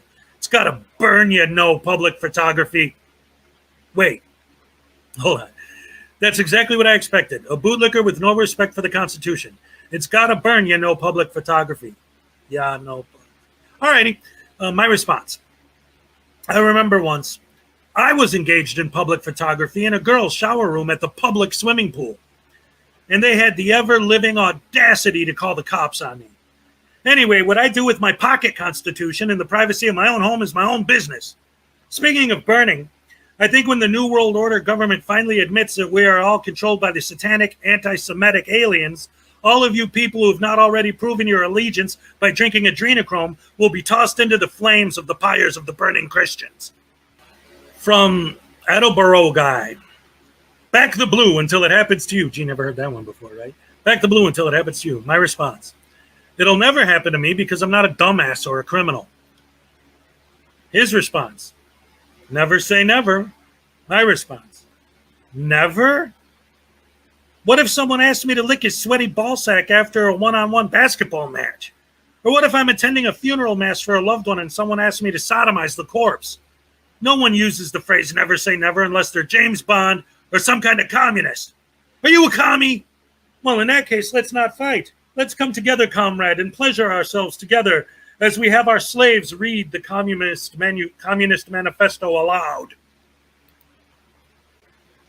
From David McGuire. You're a moron. Back the blue till it happens to you, shaking my head. My response. See, what I like about this comment is that it is short and to the point. Kind of reminds me of my third grade gym teacher in the shower room that one time. Hey, wait, his name was Mr. McGuire. Was that you? I knew it. Someone called the FBI. Unless you want to get back together. That was a magical spring. The flowers were blooming, creating just the slightest scent of lavender in the air. Do you remember? The leather costume you made me wear with my Easter bonnet hat? Ah, yes, I'll never forget the bunny ears you wore at the spring dance. Those were simpler times. Wait, that wasn't Mr. McGuire. That was Mr. MacGuire. Who are you, pervert?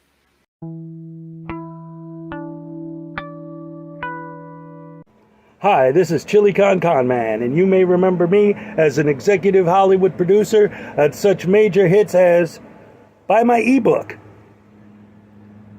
Don't forget to buy my Velcro handcuffs and the unforgettable Golden Turkey Award-winning film buy my trifold. That's right. I was the one responsible for all those, making big Hollywood money. And let me tell you something about my Hollywood money. I make so much that today I'm able to make you a special one-time only offer. This is a printout of my trifold, my wonderful trifold that when you get pulled over, you show this to the horrible, evil, rotten, no good, lousy police, and you hand them this piece of paper. You don't say a word, you just hand them this piece of paper, and what they'll do is they'll make sure that you don't get arrested or you don't get a ticket because you handed them this magic paper. Now, what's great about this is you can buy it from me for only the low price of $25.99, plus shipping and handling, and taxes and titles and whatever if you want to give me a tip. But in the meantime, if you want a free version of this that you can print out on your own computer so that'll get written and ruined before you buy mine, and you have to remember when you buy my version, it's on magic, indestructible paper I got from the mountains of Indonesia from Merlin himself. And it will not just get ruined no matter what for only $25.99 plus shipping and handling and taxes and licensing fees. But if you want a free one to get by until you can afford it, you could go ahead and go to my website today and print this out. All you got to do is get on my webpage and give me all your personal private information, and then I'll go ahead and I'll let you print this out for free. And when you get to the checkout, you just put in the coupon code Chili Con Man and his trifold of terror. And it's a great way to make yourself look really stupid. All right? Now, for anyone who doubts this and thinks that it doesn't work and that police are not evil, you see that? You see that? You want to get that? You're a beta. If you don't agree with me, you're a beta, and I'm going to catch you in a cage and I'm going to beat you up. Or you can buy my trifold and have a good day, and everyone will love you, and you'll never go to jail because police are evil, but this piece of paper dispels evil. So buy my book today, or you gonna get this. You gonna get this right here. I'm gonna knock you out. I'm gonna knock you out.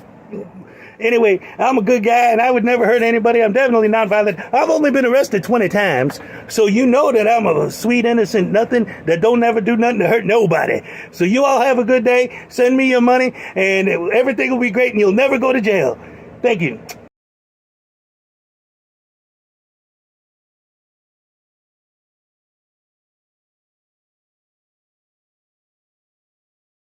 Hey guys, just want to say before we get started, I know my Cockney accent is terrible, number one. Number two, I'm also quite well aware of the fact that it's Cockney, it's not Australian. But since this whole thing is pretty much a parody anyway, I decided to run with it. Maybe the bad accent would make it funnier, I don't know. Anyway, enjoy. Guys, you won't believe what I just found. I was taking a walk out here in the woods, just enjoying some nature, and then I saw this. Now, normally I wouldn't approach one of their vehicles, but I looked around and I don't see him, so I think it's safe for now. And I gotta make sure I look out, because if he comes to the car and sees me, he might get a bit grumpy. Anyway, you see this license plate? It says private. These are special markings that are used by a species known as sovereign citizens. Right, sovereign citizens are creatures that don't believe that they have to pay any fees or fines. There's a fee to get a license plate. There's a fee to get a driver's license. There's a fee to get your car registered. They don't want to pay any fees, so they think that by doing this, they don't have to pay them. You could tell so much by looking at these plates. Not only do we know that this is a sovereign citizen, but we also know, just by looking at this plate, that the person who owns this car is a very stupid person. He's somebody with a very low IQ who believes anything he reads on the internet. Let's go see if there's anything else on this car.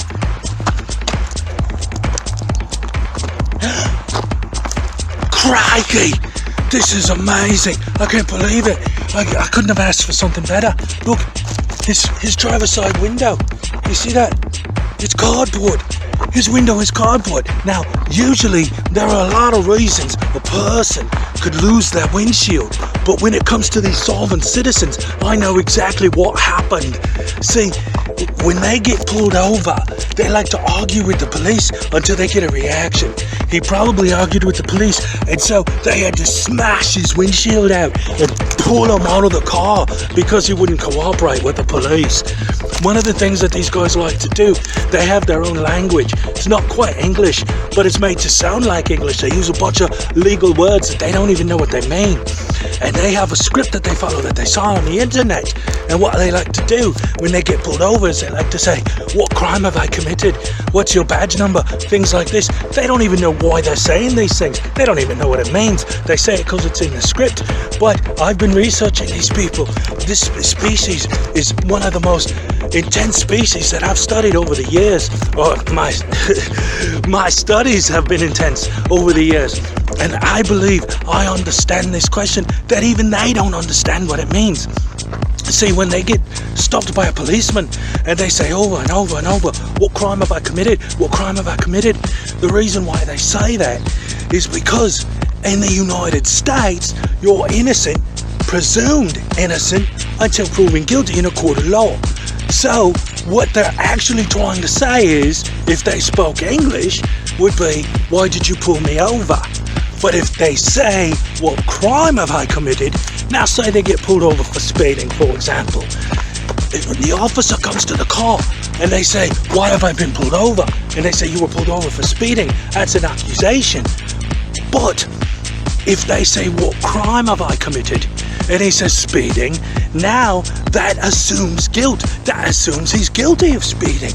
Now, of course, in a court of law, the officer's testimony could be used as evidence to see if a crime has been committed or not. But it's up to the judge to decide. It's not up to the officer. They're trying to trick the officer into assuming guilt when you're supposed to assume innocence in the United States. Anyway, that's this windshield. We saw the license plate. Let's see if there's anything else interesting in this automobile. Yes! Oh, this is the ultimate right here. The ultimate. Look at this. He has a no trespassing sign in his windshield. Look at that. And he purposely went out of his way to place it where you can't see the VIN number. See, he covered the VIN number with the sign. Oh, this is a really, really tricky one here. He thinks he's really smart, but believe me, he's not. Anyway, the reason why they put this sign in their windshield, excuse me, the reason why they put this sign in their windshield is because they believe that the only time you need a driver's license is if you're driving a commercial vehicle, like a tractor trailer or a truck or something. But there's a special license for that. There is. It's called a CDL, Commercial Driver's License. And they don't need that to drive one of these. They need a license, period. So, now, oh, wait a minute. Wait, guys. I think I see him. I'm gonna duck back in these bushes over here and see if we could get a better look. Oh, there he is. Oh, he's over there. All right, let's see. Bushes. All right, now, you got to be very careful with these types of people. If you end up getting into a conversation with one, always be careful what you say and how you say it, because they like to twist words with their not quite English and make it seem like you're doing something wrong. It looks like he's having a conversation with a woman. Yes, he is. Oh, and he's saying some very, very wonderful things. Great things that you rarely ever see them. Well, nowadays you get to see it more and more. See, their language has evolved over the years. There's another species of these creatures called the Karenitis domesticus. And the Karens, what they like to do is pick up bits and pieces of the sovereign citizen language and adapt it to their own. And the sovereign citizens have been adapting some of the Karen language until they're both kind of the same. And now, ever since we've had this pandemic going on, they've been adding all kinds of new things to their repertoire. And that's exactly what he's discussing right now. Let's see if we can get in a closer look and see what he's saying. No, listen, no, I am not wearing a mask. I do not have to wear a mask. There's no law that says that I have to wear a mask. You can't tell me to leave. I'm not trespassing. No, I am not trespassing. This is not private property. This is public. We're outside. I can do whatever I want. You can't tell me. You don't have the right to tell me anything. No, I have a medical exemption, okay? What? No, you can't ask me to prove that I have a medical exemption. That's a violation of HIPAA. So there, You're violating my rights now. You know what? I'm filming this. I'm going to put this on YouTube, and everybody's going to see it, and everybody's going to know what a tyrant you are and how terrible this place is. Oh, you're going to call the cops. You're going to call the blue line tyrants to come and get me? They're not going to do anything. They're not going to do anything. No, because I'm not breaking the laws. You're the one who's violating my rights. You, the company, this is going on YouTube. What? Oh, walk away. Yeah, okay, walk away. Walk of shame. Walk of shame, everybody. She's doing the walk of shame. Yeah, walk of shame. Goodbye. Goodbye, you stupid bitch. Alright guys, it's getting late, it's getting dark out here. I think we got everything we need from him. Just a couple of other things. I noticed that he mentioned HIPAA. One of the things you have to understand about HIPAA is that law only applies to certain situations. She wasn't asking him what his medical exemption was. She was just asking him to prove he had one. And if he legitimately had one, his doctor would have been more than happy to give him a note. Anyway, that couldn't have gone better. The only way I could have seen it going better is if the police actually did get cold, showed up and tased him. That would have been wonderful. But right now, it looks like he's leaving, and I heard a rumor that a First Amendment auditor is going to be down the street at the post office pretty soon. So I'm going to go check that out. Maybe it'll be my next episode. Thanks a lot, guys. Have a nice day.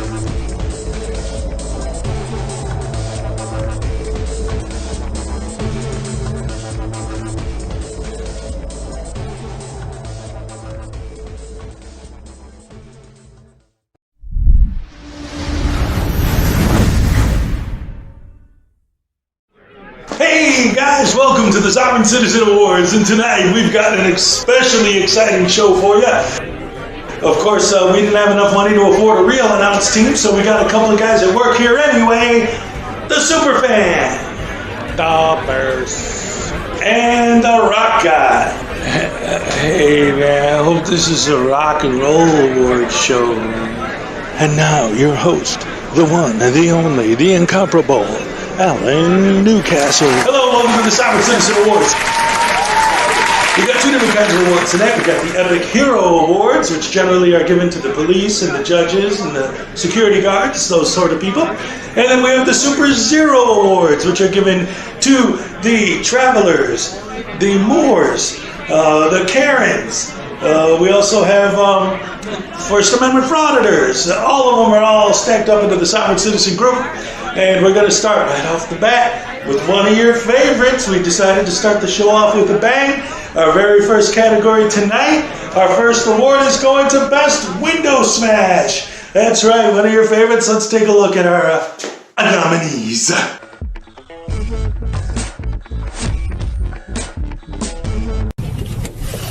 Open it up now! Grand Theft Auto! Grand Theft Auto! Grand Theft Auto! Grand Theft Auto! Grand Theft Auto!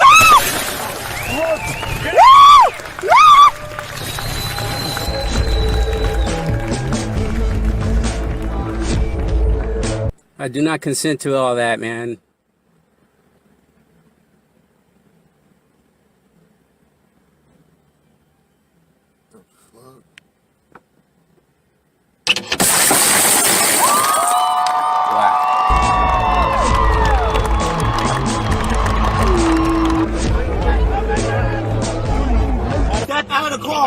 Sir, both of my hands are right here.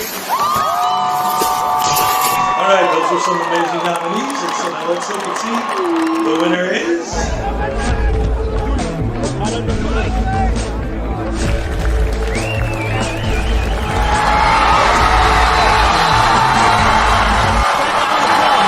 Sir, both of my hands are right here. My hands are right here. My hands are right here. I haven't seen anything that satisfying since watching Dick Buckus tackle Bart Starr. What do you think there, Rock Guy?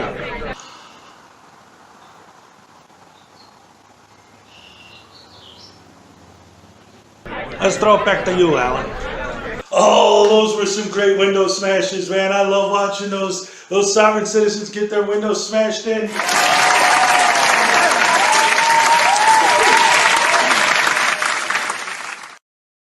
Okay, so our next category, Best judge reaction.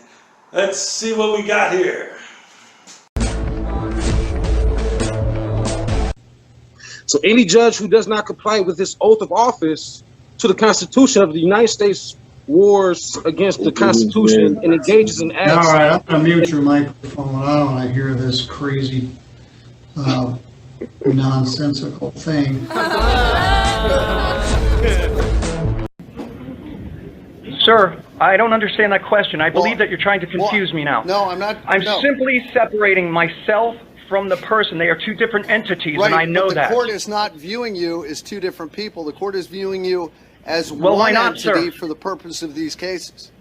Then what entity are you referring to me as? I'm Because I referring think to you're referring to me as the David Hall, who's the settler, the agent, the individual, and the person. I'm not the person, sir. Okay, when I am you not see the the person, person. David Hall, tell him he's not leaving jail either, all right?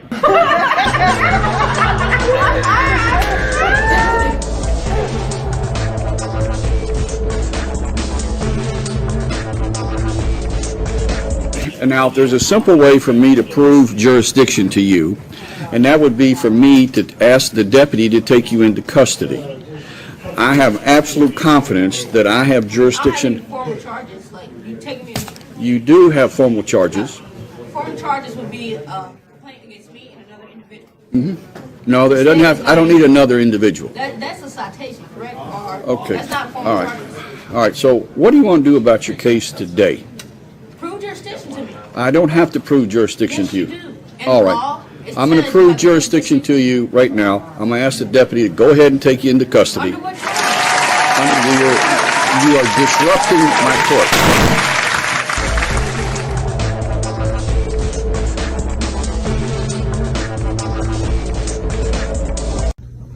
I used to be a criminal defense lawyer for 20 years, where I represented people charged with murder, rape, child molestation, armed robbery, federal court, state court. I understand the whole nature of people's freedom. I sat with 18-year-olds that looked at double life. Mama's sitting there crying, and I'm fighting for them every day. So you are really irritating me because you're sitting up here with a traffic ticket trying to act like somebody's about to put you in jail for life, or this is some kind of capital case. Because you want to impress someone or impress these people and waste everybody's time. Now, if you want a trial, you can have a trial. If you want to show how they don't have jurisdiction, then you could do that at a trial. But you cannot do that at an arraignment. Do you understand me? We're clear on that, sir.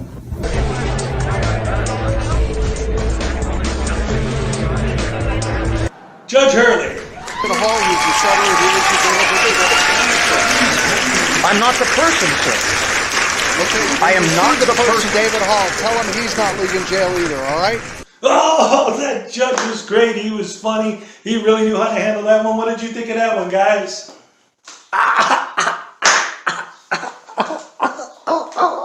That judge. Oh, man. Oh, that judge was so funny, man. That was good, man. Them cats, they know what they're doing over there, man. That was more satisfying than when Devin Hester got a touchdown in the opening kickoff over there at the Super Bowl. Are the Stones gonna be here tonight? I hope so, man. I like them, man. They're pretty cool. They're still around, man. I don't even think this guy's in the same room. He's talking like he don't know what he's talking about. All right, anyway, let's go back to Alan. You don't have to worry, your secret's safe with me, because I never listen when you talk anyway.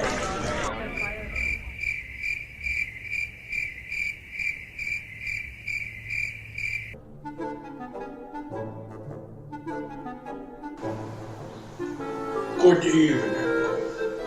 As you see, I am standing here today with something that looks like an ordinary box. What is contained within this box, however, is the most diabolical object in the history of the human race. When this box is opened, it will cause chaos, hatred, anger, and destruction hitherto unknown for the entire world. It will begin the destruction of all mankind. The contents of this box will be revealed, in a future video on this very channel. Thank you.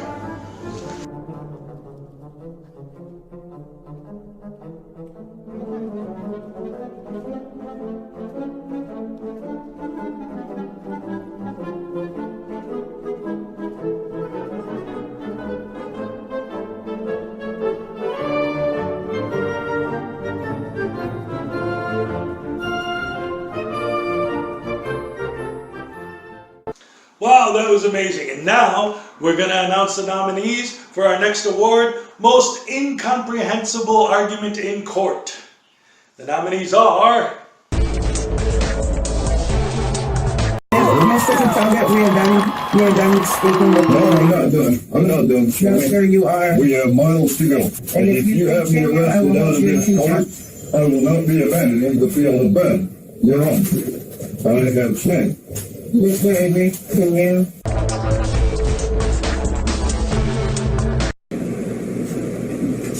Kind of, yes. Corpus delicti in this case is kind of funky, being the state of Washington. It seems to be me to be a fictitious plaintiff. In a sense, I can't subpoena a plaintiff that doesn't exist as a person. Okay, we're going to talk about a couple things first because what you're saying is gibberish. Trust of the people.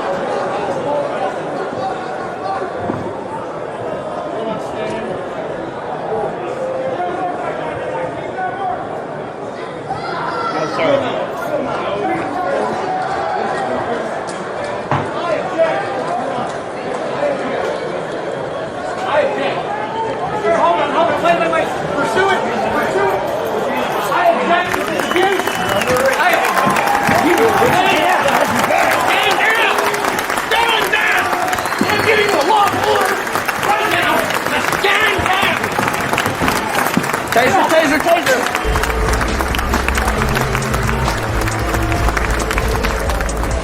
With disclaimants hyphen knowledge of the facts is with disclaim of avoidance with a fictitious hyphen nom de jure hyphen dead hyphen entity of the William Dennis with the fraud of the state hyphen corporate hyphen creation with this correct hyphen porting by this claimant's hyphen authority hyphen command, period. And the winner is... the guy from Hawaii. Who else?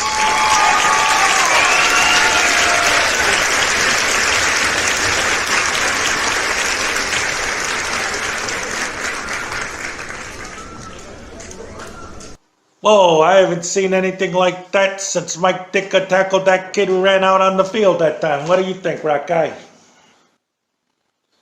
Man. These guys are dumb, man. It's stupid. Back to you, Alan.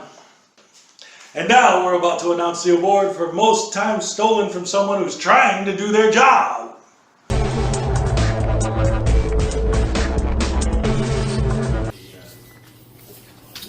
Remember your name? Irma? Okay, cool. Let's fill this out.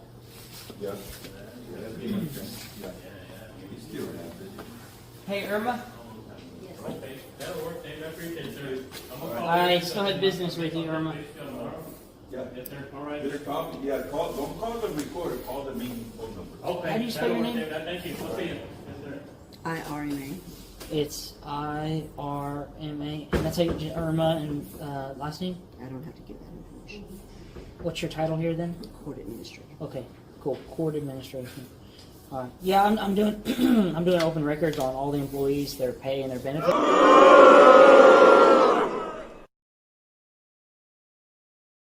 The city of Denver has spent $8 million trying to silence. Yeah, that's right. Pay attention.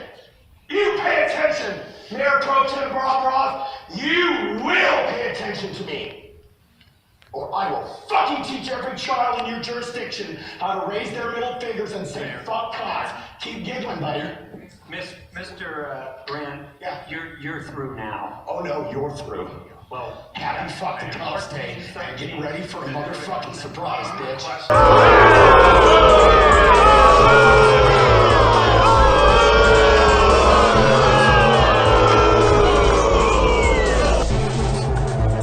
Okay, so I'm not understanding, sir. You seem like a very calm, nice guy, professional. I'm even trying.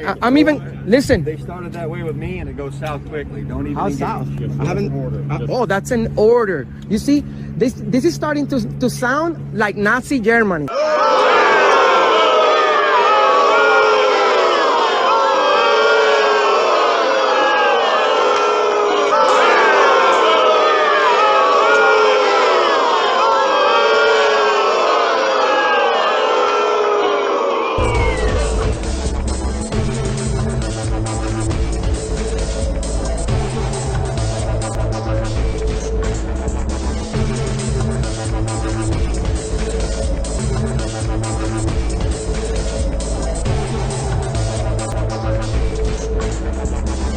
Kicker! You let me see. Ow! Do not move! 3911. Be out with a 13. Apparently he's out in the middle of traffic, trying to stop cars in the middle of 301. Forward plates Charlie, Foxtrot Sierra, Zulu 80, CFS Z80. Is silver Toyota Sequoia. 3905, B1051.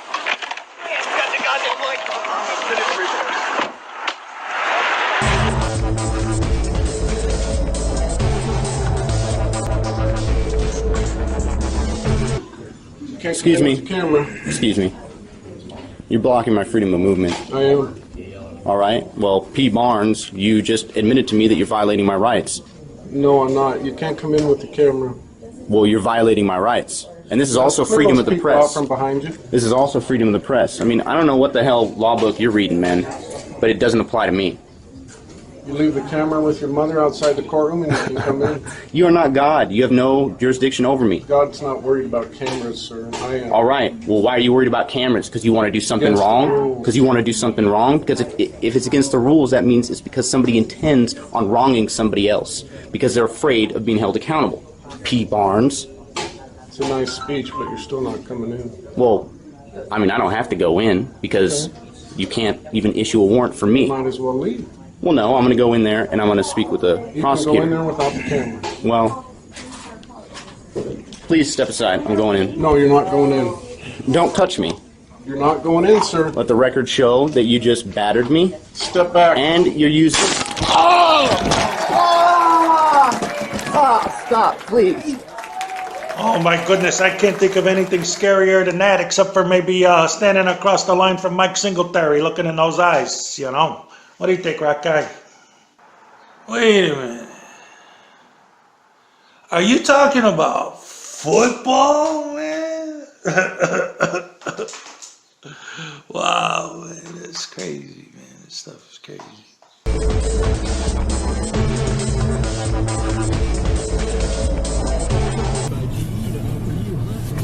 I am not for hire. For the record, I am operating in a not for hire capacity. I'm giving you 30 by engaging in any form of transportation. No, don't get out. This is more disappointing than when the Chicago Bears in 1985 lost to Miami. What do you think, Rock Guy? Even I wouldn't talk to the cops like that, man. That's disrespectful, man. That ain't cool out like that. That's more disappointing than when Walter Payton didn't get a touchdown in the Super Bowl. Man, I can't believe these cats are that rude, man. When are the bands playing? What? Back to you, Alan. And I'll tell you, if this guy's brains were dynamite, he wouldn't have enough power to blow off his hat.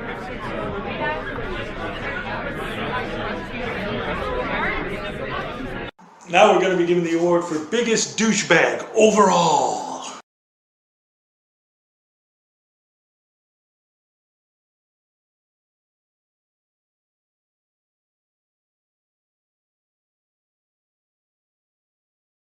Wow, this is going to be a close one. I can tell you now. I can't believe it. I haven't seen anything this close. It's like putting the 1963 Chicago Bears against the 1985 Chicago Bears.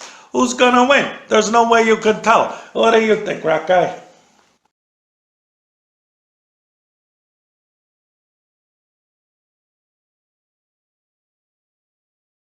Taking my vaccine here, guys. We're gonna go test this. We're gonna bring it to the lab. I'm gonna investigate it. Dude, this is poisoning people, okay? Just taking my vaccine. We are, It ain't? It's a vaccine though, right? Okay, cool. I mean, I got it, so it don't matter. We out of here. Glad I didn't lock the doors on me. She didn't want to let me get it. But I got it. We're gonna give away an award. We're gonna give away 2 of them. We had 2 nominees, and the judges voted it was a tie. Well, one by 1 point. So we decided to give them both an award. One is gonna be the Epic Hero Award. The other is gonna be the Epic Ultimate Hero Award. The Epic Hero Award is gonna go to this cop for figuring out how to get Auditing America out of the building without actually having to go through the BS they're gonna put him through from trespassing them. You are. You are. You are. Why are you doing this to me? Doing what to Why you? is he doing this Why to am I me? doing what to you? He's out of What am I control. doing? He's out of control. I'm in control. You're out of control. No, I'm in control. Sir, get away from me. You need to get away from me. What's the problem? You need to get away from me. You're crazy. You're crazy. No, you're crazy. You're crazy. You're going around me. I don't know your intentions. Wasn't that beautiful? And now, the Epic Ultimate Hero. He needs no introduction. This guy. Hey, how you doing, baby? I said I'm not giving you permission to record. I'm on the sidewalk. I said I'm not giving you permission to record. Stop that! Stop touching people! Get off the property. We ain't on your property! Touch me if Why you you being touch me? Camera, you're... Oh, mother! That's more amazing than when the 1985 Bears did the Super Bowl Shuffle. What?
This is too much. I'm gonna escape. Watch this. I'm crawling out this door.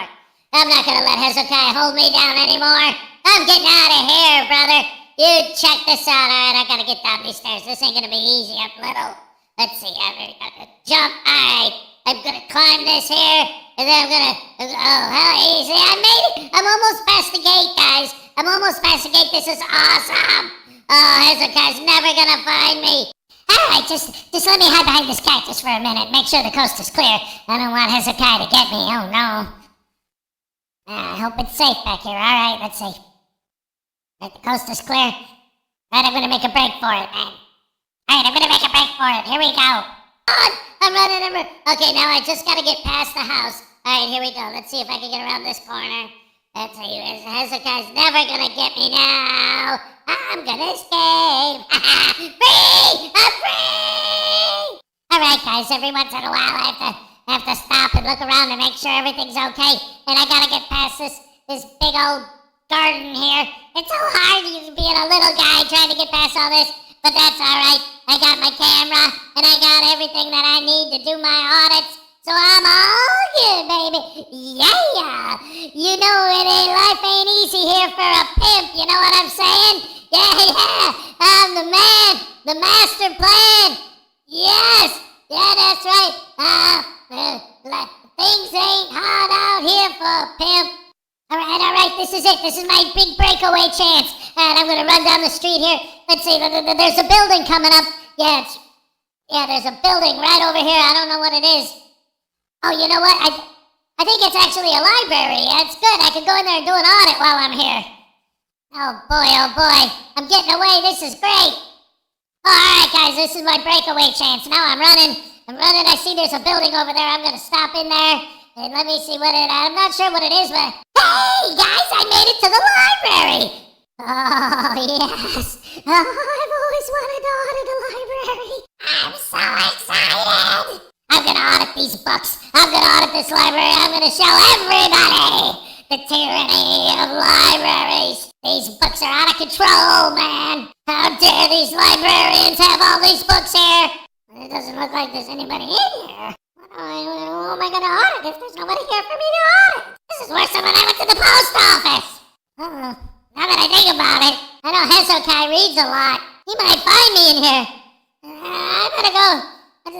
I think that next place next door is a gym. He'll never find me in the gym. I'm gonna go there. Alright guys, this is it. I made it to the gym. Oh, this is awesome. I'll never get caught again. My house arrest is over. Blackheart Knight can shut his mouth and quit giving me a hard time.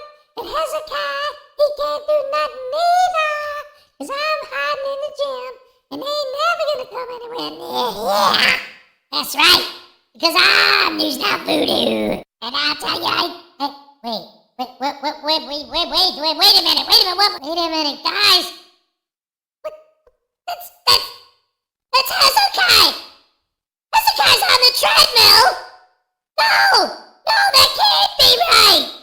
Oh no, he sees me. Oh no, what am I gonna do? He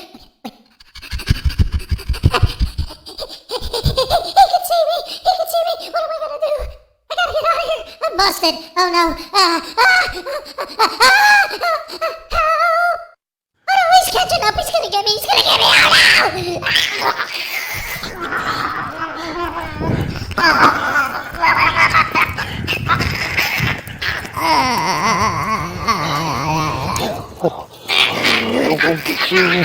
Why, you little... I'll get you now. Into the woodshed with you, boy. For a tasing you'll never forget. I'll never escape again. I promise. No, please. No, I'll never escape again. Please stop. Please don't do it, Hezekiah. Please no. Time for the tasing of a lifetime. You punk. Please stop. Please stop.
My name is News Now Voodoo Bob, and this is my testimony. I don't answer questions. Okay. My cousin, News Now Voodoo, is innocent of all charges. They have been a loyal frauditor to me and have always left me alone. They taught me how to fraud it, which is why I'm in this padded cell. I know nothing about any child. Okay, I'll tell the truth. It's News Now Voodoo's son. I'm sorry, Voodoo. They said I'd get time off if I told the truth. Good luck. I told the truth.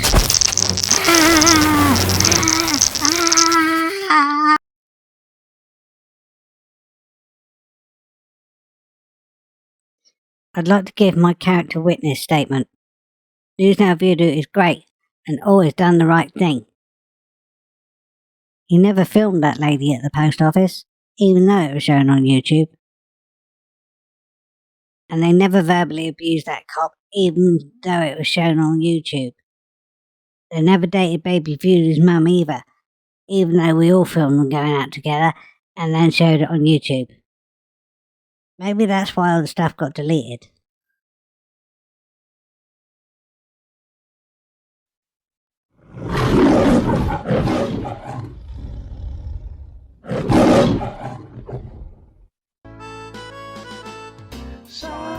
Alan Newcastle sits alone watching YouTube videos on his computer when suddenly he hears an all too familiar cry for help.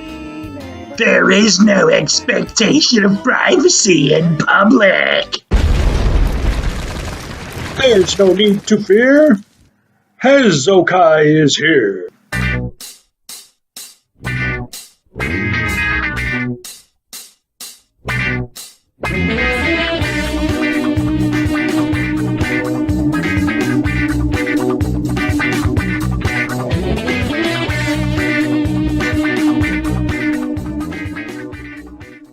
Yeah, these guys are all about spreading hate. That's what they're about. They're about hate. They're about lies. And they're about taking away our rights. This isn't from me.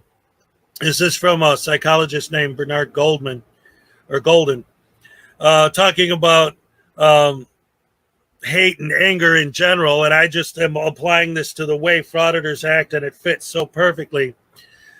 Because they always hate cops, right? Acts of hate are attempts to distract oneself from feelings such as helplessness, powerlessness, injustice, because they always feel like they're under injustice from the police, inadequacy, and shame. Hate is grounded in some sense of perceived threat. They see the cops as a threat, even if the cop's literally just standing there doing nothing. It's an attitude that can give rise to hostility and aggression towards individuals or groups. Like much of anger, it is a reaction to the distraction from some of their inner pain. The individual consumed by hate may believe that the only way to regain some sense of power over his or her pain is to preemptively strike out at others. In this context, each moment of hate is a temporary reprieve from their inner suffering. If that is not a description of a frauditor, I don't know what is. When I see something like a frauditor filming a guy who's trying to he's trying to jump, and the police actually talk him down, and then he sees the frauditor, it says, whoa, I don't want this guy filming me, man. Now, here's a guy who is in the middle of a crisis, a mental health crisis, who's ready to die for it, finally getting calmed down, being re-upset by some idiot with the camera, and the police, in fact, it was a random citizen who nicely asked him, please don't film this guy. You're obviously making him more upset, refusing to stop filming because it's my right to film whatever I can see I can film. No empathy, no sympathy, no decency, no respect. These guys deserve disdain and they deserve anger because they're scumbags. So yeah, I get a little angry when I see stuff like that. Casey Camera Boy, Silence Boy, walking up not to police, not to public servants, literally random people on the street. SGV News, going to church with Pedo Libre audits every Sunday morning to audit a church. What does that have to do with government transparency? What does that have to do with freedom? What does that have to do with rights? Auditing a church. And then if somebody from the church has the audacity to say, why are you filming? How do they answer them? Oh, Shama Mahalo. Oh, and then pepper spray the guy. Yeah, these guys don't deserve any anger. Because they're such good, wonderful citizens that are out there fighting for our freedom. No, they're who found out that there's a way on YouTube to get paid to film yourself being a. That's what it is. That's what frauditing is all about. Hey, look, there's all these guys on the internet who are getting paid to film themselves being. I'm an. So let me go out there and get paid to film myself being a. Ooh, that's a bingo. All right. If you're a compassionate human who lives in a society with other humans, if you have empathy for people, if you see someone who's literally having a nervous breakdown, who's literally having a mental health breakdown, that's having some horrible situation, if somebody's laying on the ground bleeding because they just got beat up. I saw a frauditor frauditing a girl whose boyfriend beat her up, and he's filming her, and she's crying and bleeding and saying, please don't film me, and he's refusing to stop. That's taking it a little bit beyond, like, oh, what's the matter? Your feelings are going to dictate my actions? Well, come on. It isn't about other people's feelings trying to control your actions. It's about having basic human decency, basic human compassion. It's not about being a snowflake. That's not the point. The point is, there's a line. Whether you like that line or not, it is there. And if you cross it, then you're just a scumbag. Like, you don't want people's feelings to control your actions, and you don't care what people feel. Well, I feel that you guys are scumbags. How about that? That's not going to change your actions? Fine, but I have the right to feel that. Just like you have the right to be a. So go ahead, keep doing it. Have fun. They don't see their own stupidity. They don't see their own irony. And yes, I do see the irony of the fact that I said that all these guys have is insults while I'm just sitting here insulting them. But guess what? I can have and literally wrote a book about these guys. I've broken down and seen a million other creators break down on an intellectual level specifically and exactly why they're wrong. And we all know it, right? But I'm here to call them out on their stupidity blatantly because they've earned the disdain.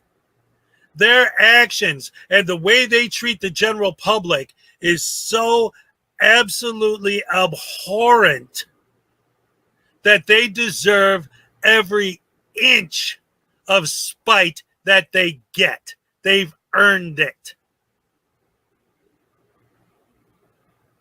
And they give it. They give it in droves, by the truckload. They pour derision on everyone they come into contact with. Not just cops, not just servants, but normal citizens. Everyone. they deride, they pepper spray, they swear, they yell, they insult, everything and anything they can to make a confrontation so that their video will get more likes and more views. Instigating it intentionally for YouTube clout. They're trying to make a stupid YouTube video and get clicks and views, and that's all they care about. They don't care about freedom. They don't care about rights. They don't care about people. They really don't care about people at all. These are antisocial narcissists. All right?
Has anybody seen the defendant? Does anyone know where News Now Voodoo is right now? Anyone? Oh yeah, hell yeah, this is the way a pimp gets down. You know what I'm saying? I'm rocking it, it's old school, man. Yeah, I ain't fooling around no more, man. I got out of there. Hezokuai ain't never gonna figure this one out. That's right. Oh man, I'm the pimp, you're the simp, and I've been eating all the shrimp, you know what I'm saying? Hell yeah. Wait, what? I got court. Oh wait, that's today? Ah, crap!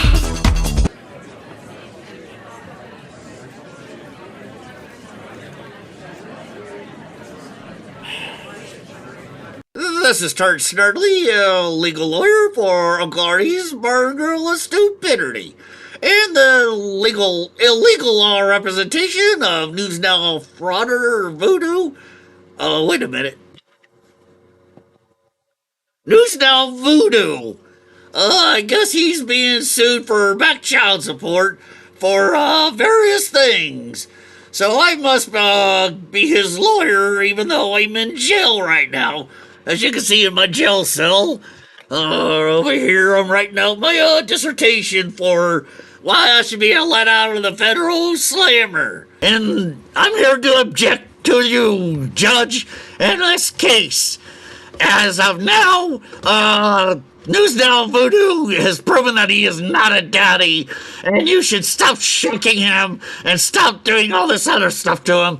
And he should be saying you owe him all that money, and I get 30% of it. Yes, that is true. You all owe me money because Bubba wants his money back. Overruled. All right, I made it. I'm here, man. I'm here. All right, so don't lock me up, man. I'm here. Let's get this started, man. Oh, you know, I'm sorry, Your Honor. I had a couple drinks, you know, so I'm feeling kind of all right now. You know what I'm saying? Hell yeah. All right. Wait. Anyway, how does this thing go, man? What's up? Do I just gotta leave or what? Oh no, wait, I know how to do it. I forgot I'm a frauditor, right? I challenge jurisdiction. There. Now you gotta let me go, right? Because I said that. No. How about you're a maritime court and I see that gold fringe on that flag, so you gotta let me go because I said that, right? That's the way it works now? No?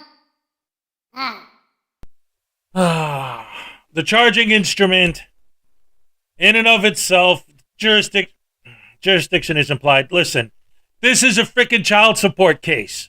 All right? This isn't a criminal case. You're acting like a lunatic. Stop it. Your Honor, Alan Newcastle here for the prosecution, and I'm telling you, this guy's trying to make a mockery of this whole court. Bringing in that turd Snurdly guy as his lawyer, what a joke. And now he's throwing this sovereign citizen frauditor nonsense about jurisdiction and all this other crap. He's not even taking this serious. I think we should actually get this started properly, if you don't mind, Your Honor. Please. Wait a minute. What about corpus delicti, man? I don't see no corpse or a delectable dish of any sort.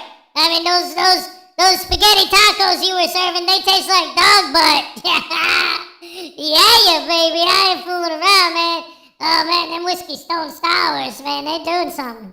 I don't see what any of this has to do with the case at all. Your Honor, I would like to call as my first witness a character witness to show just how bad and the pattern of behavior that we get from News Now Voodoo. I'd like to call as my first witness, ladies and gentlemen, Blackheart Knight.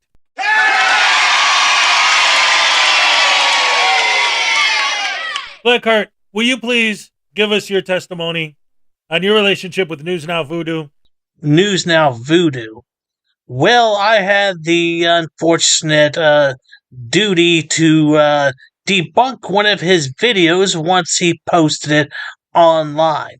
And, well, I did an outstanding job as far as I'm concerned, but, well, he didn't like it too much. I mean, he declared revenge on me. He even sent a bag of dog shit on my doorstep. And then his antics online started to increase, and his anger and rage toward me really geared up as when he made another video. Well, he mentioned me by name in that particular video.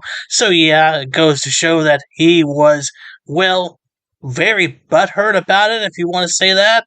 Or you could say that he was definitely angered with me.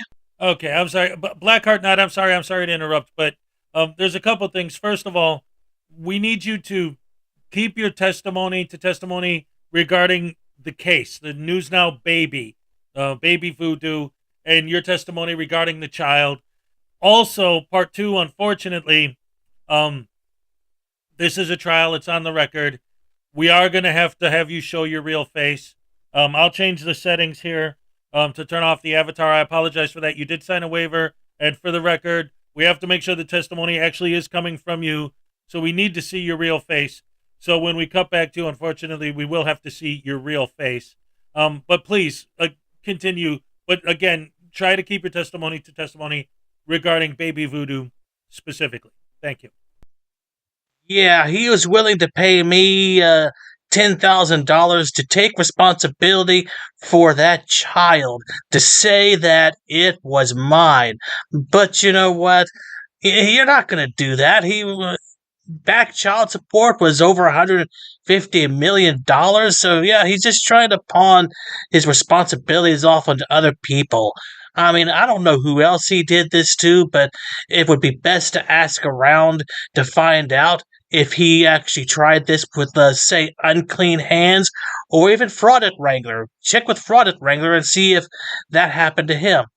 I even called a piece of a conversation that he had one time with, who was it? News Now Ninja, or was it Rogue Nation? Must have been Rogue Nation. He told Rogue Nation one day that, he didn't want anything to do with that child. In fact, he was trying to claim that somebody else it was somebody else's child, but he also wanted to launch the kid into orbit and let him suffocate. No, that's not true.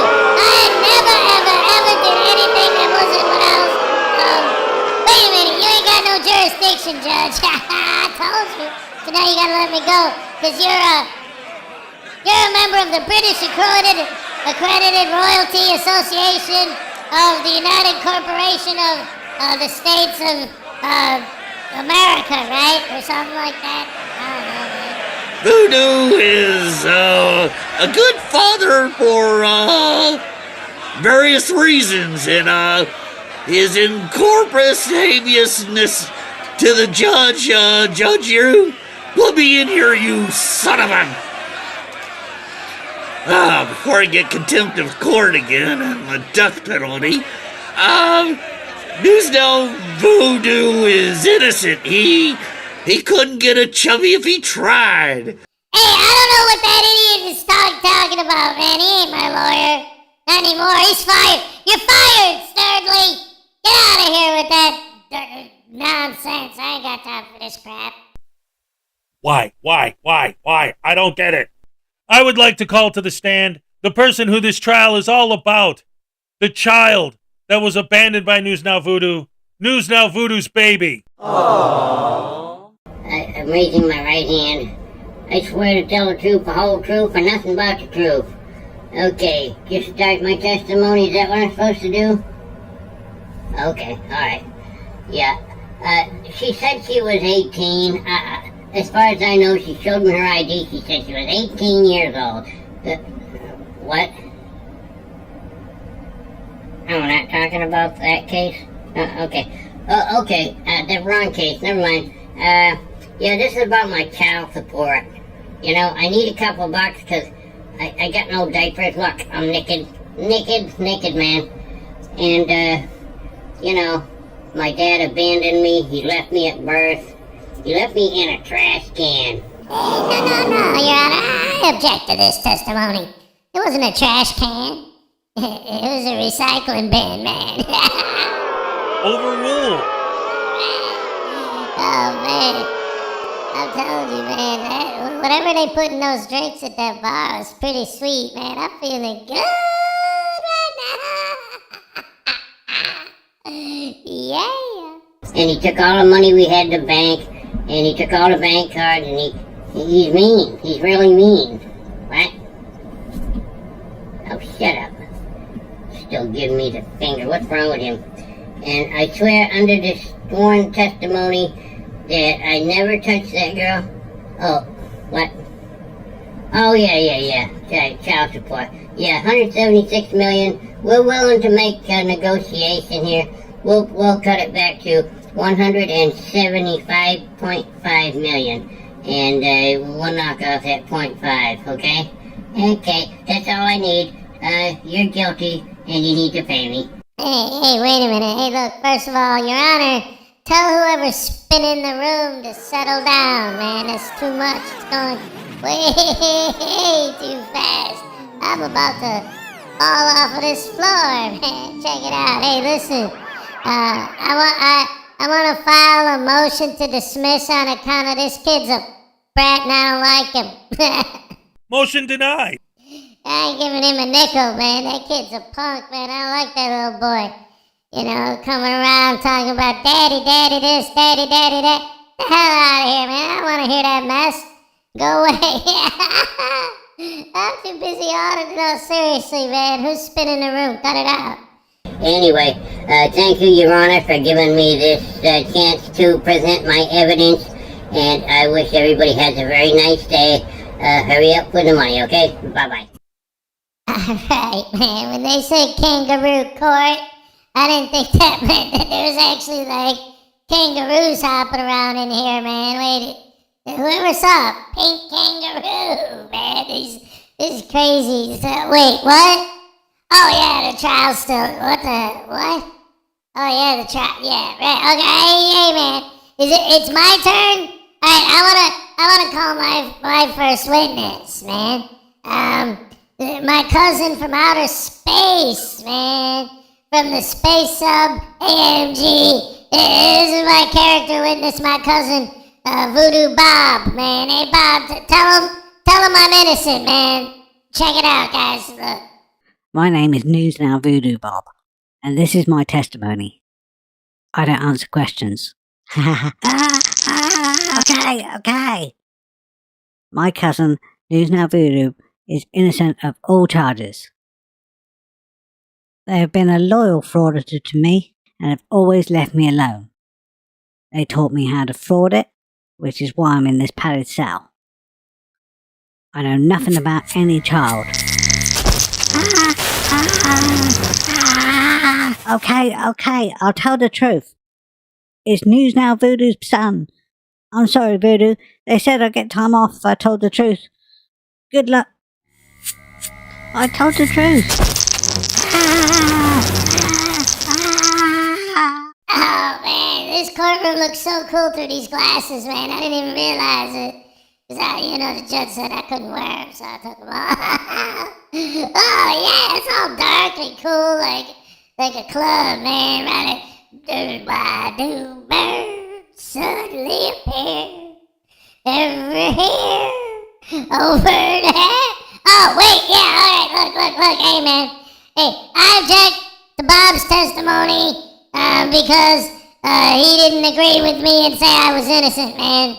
Well, he did, but then he retracted his statement. He was obviously under coercion, and, that's not legal because, you guys are, Maritime, UCC 1984 by George Orwell. That says you gotta let me go, right?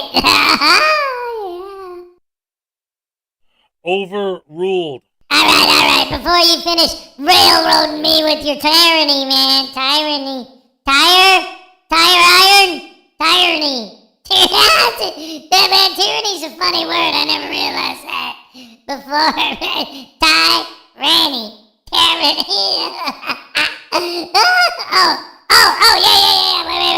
Yeah, so I call my cousin.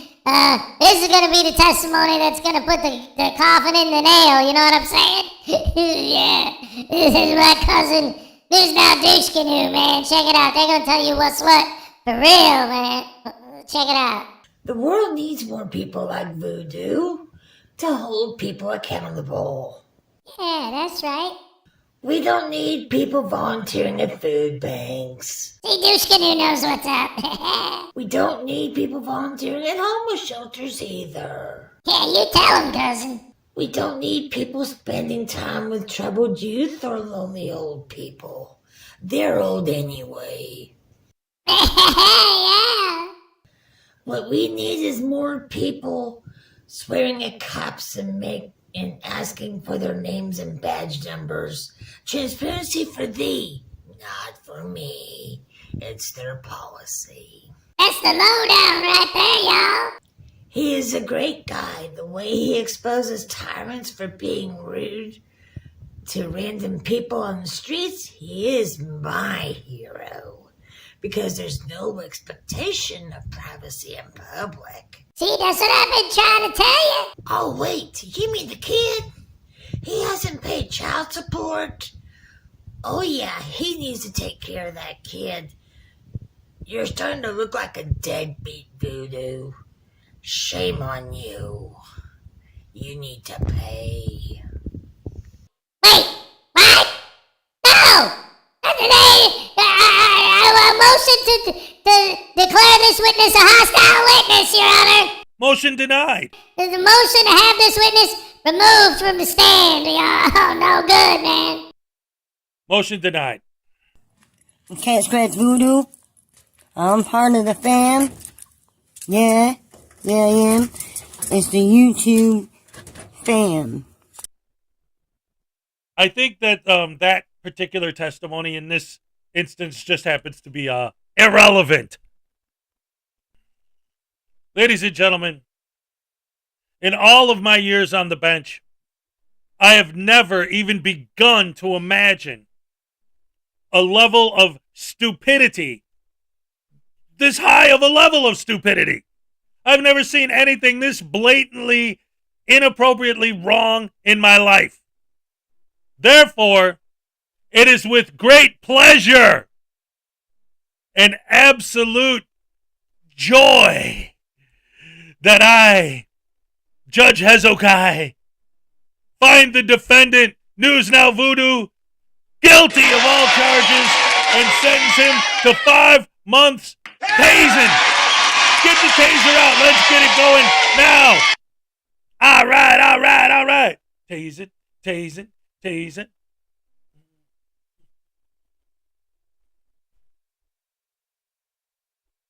All right, tase him.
Alan Newcastle sits alone watching YouTube videos on his computer when suddenly he hears an all too familiar cry for help.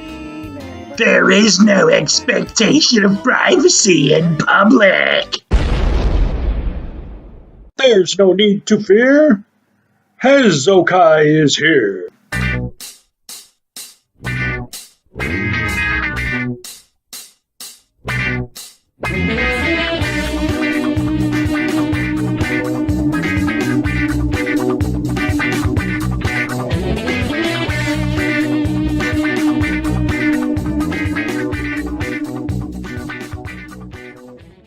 Well, hello guys, welcome back to the channel over by there. And today we got something a little bit different for you. So, I had to drive the kids from Florida to Wisconsin. So we took a trip and we stopped a few times on the way. And I decided when we were stopped to actually go out and do some audits, because auditors are always daring me in my comments to try it and see what happens.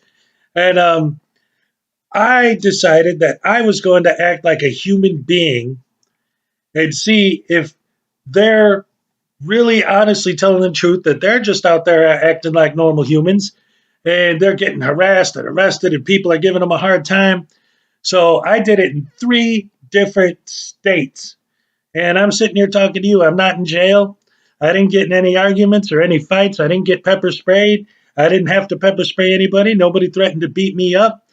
I didn't have to tell anybody that there's no expectation of privacy in public.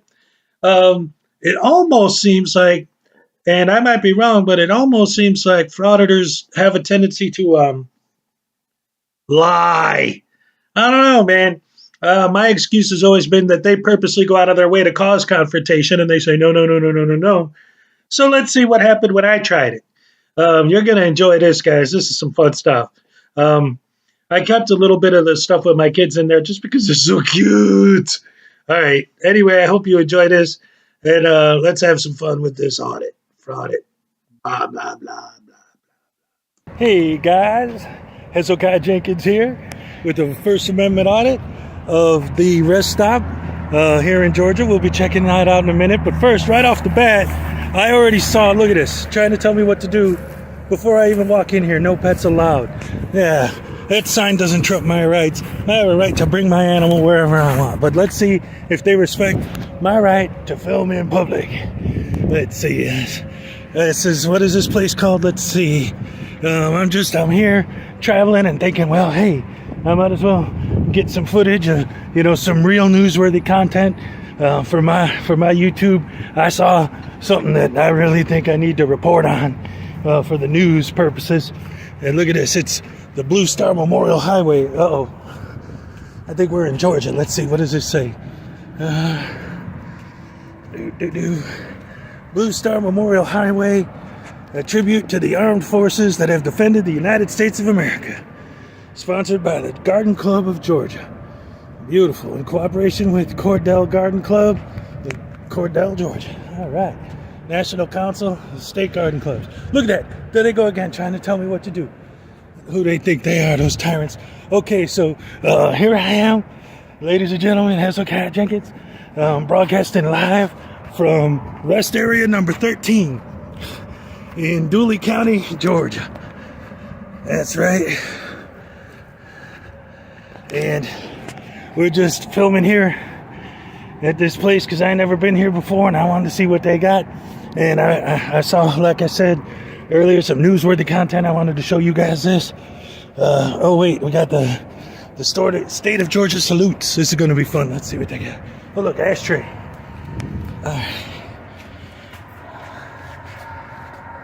State of Georgia salutes the 77,000 Georgians who served in World War I, the 1,937 killed in action, 319 was, oh wow, XPO. This is actually kind of depressing, but very important stuff. So actually, I'm going to keep this on the screen for a minute. Maybe you guys could pause the video and watch it later. Anyway, let's get to the important stuff, the newsworthy content. This is why I'm an independent journalist, to teach you guys stuff like this here. So, now wait till you see the audacity. First of all, they got this men's room here. Look at this, look. Can you believe that? How dare they? The tyranny. And then this is like completely insane. Now this is newsworthy. This is public information that needs to be disseminated to the public. Look at this. Empty vending machine. Absolutely nothing in there. Now how the heck am I supposed to express my right to buy snacks if there ain't no snacks in that machine? Of course the one next to it's full. But that's beside the point. Remember, this is a First Amendment audit. Then look at these tyrants. Look at this. Restroom closed just because that one's open. That one's closed, but that one's open. And that one's open. And there's more vending machines with more stuff in them. But that's besides the point, ladies and gentlemen. Because what am I supposed to do? How am I supposed to keep my journalistic integrity if every time I look at something it's full and it's full? That's not newsworthy. It's the empty one. That's the big news report. So it looks like these tyrants are violating my rights by not letting me go in the closed bathroom and not letting me bring my dog here. And if I had a dog with me, I'd be more than happy to express my right to have a dog and show how tyrannical they are by putting up a sign that doesn't go over my constitutional rights. I'm sorry. This is obviously a satirical audit, but I've never been in Georgia like this, and this is actually really cool. Look at that sky.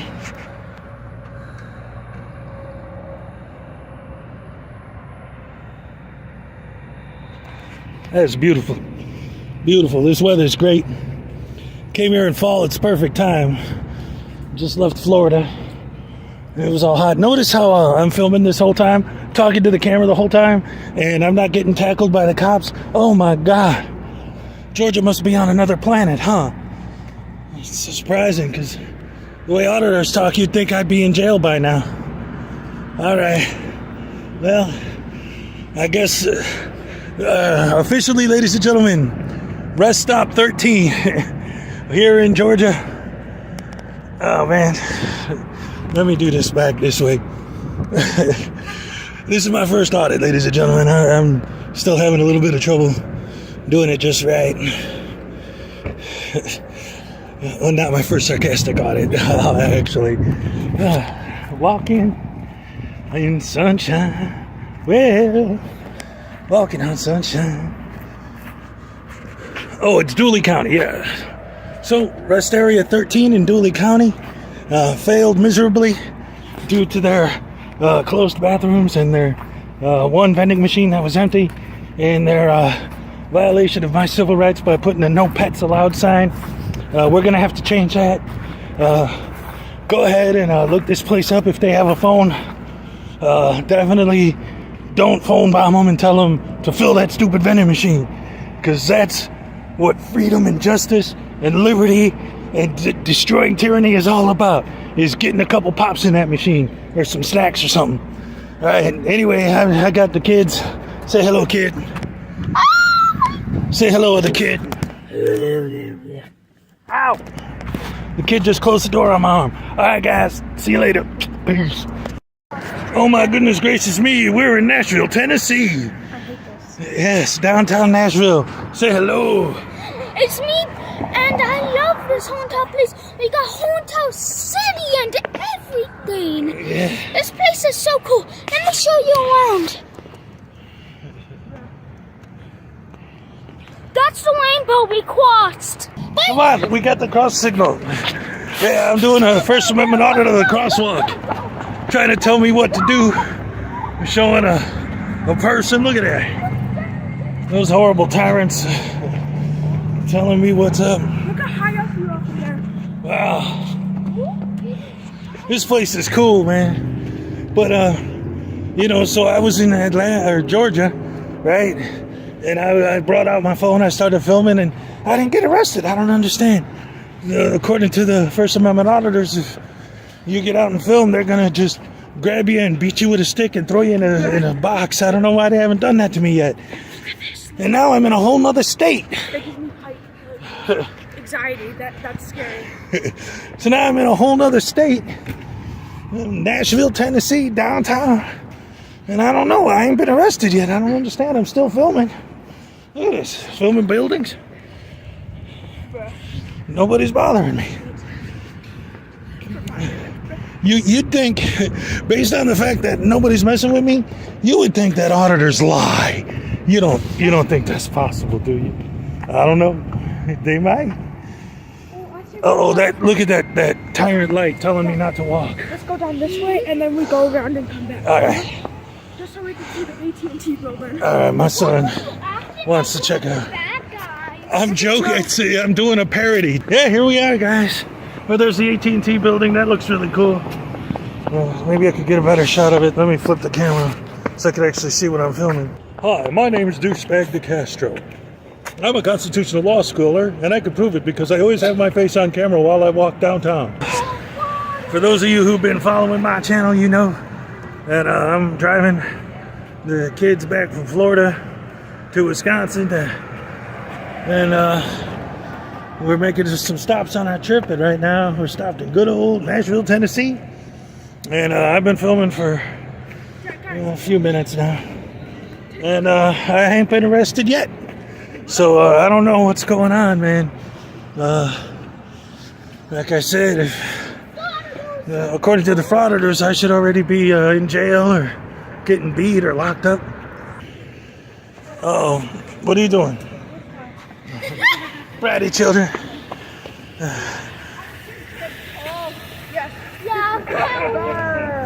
We're Yanks. We don't know what we're doing down here.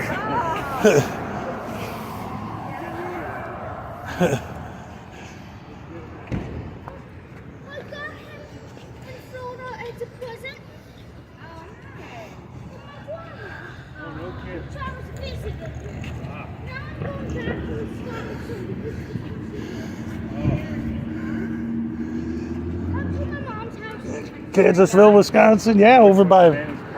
Huh? Where you live at? Kansasville, Wisconsin. Yeah. Yeah, it's in the middle of nowhere between nothing and corn. We live in Iowa. We got corn. Oh, yeah, right there. You know all about that. Have a good one. All right, you too. Yeah, you too. Oh, my goodness. Did you see that? Can you believe when you're nice to people, the way they talk to you? How horrible. Look at this. This place is beautiful. Yeah, you know what? Screw this nonsense. Man, these auditors are like, well, why don't you go out and audit? I'll tell you why. Because I want to look at this, not just look at my camera looking at this. So I'm going to enjoy my trip. And you guys enjoy this video. Hey, guys.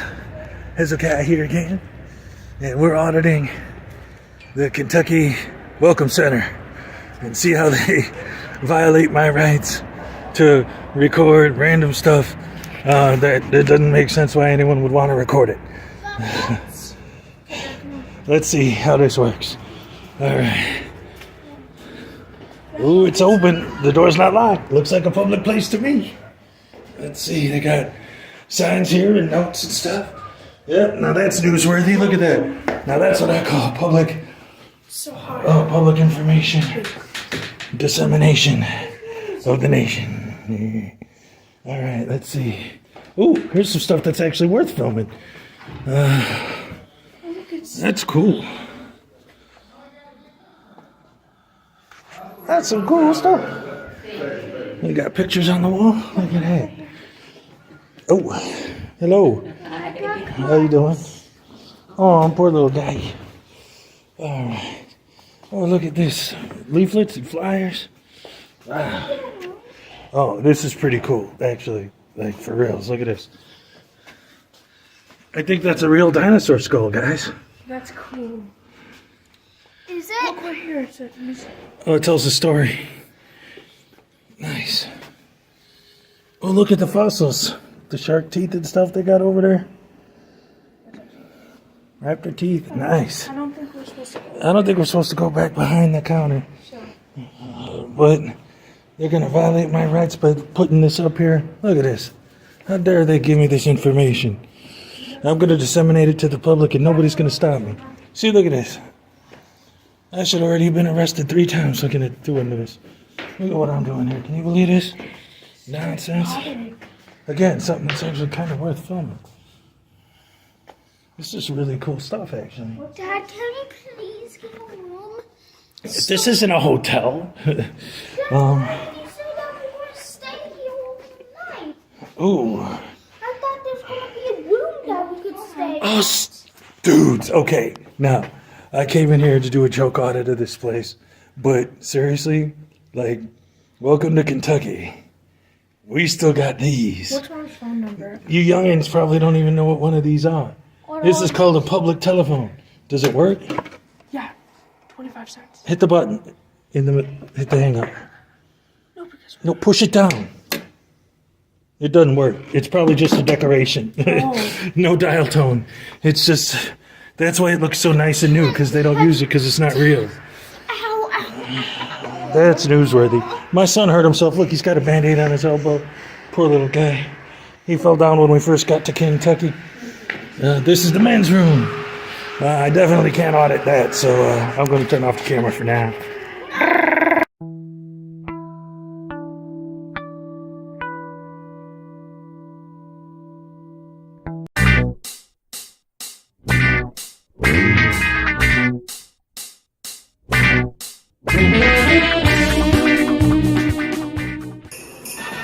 Hey guys, it's the Super Fan here, broadcasting live from the North Pole. It's Christmas Eve, so I figured I'd do something special. So I came out here, I got my coffee here, my little nice coffee cup, my Bear's cup. And it's my favorite, Dunkin' Donuts pumpkin flavored coffee with cream, sugar, and turbo shot.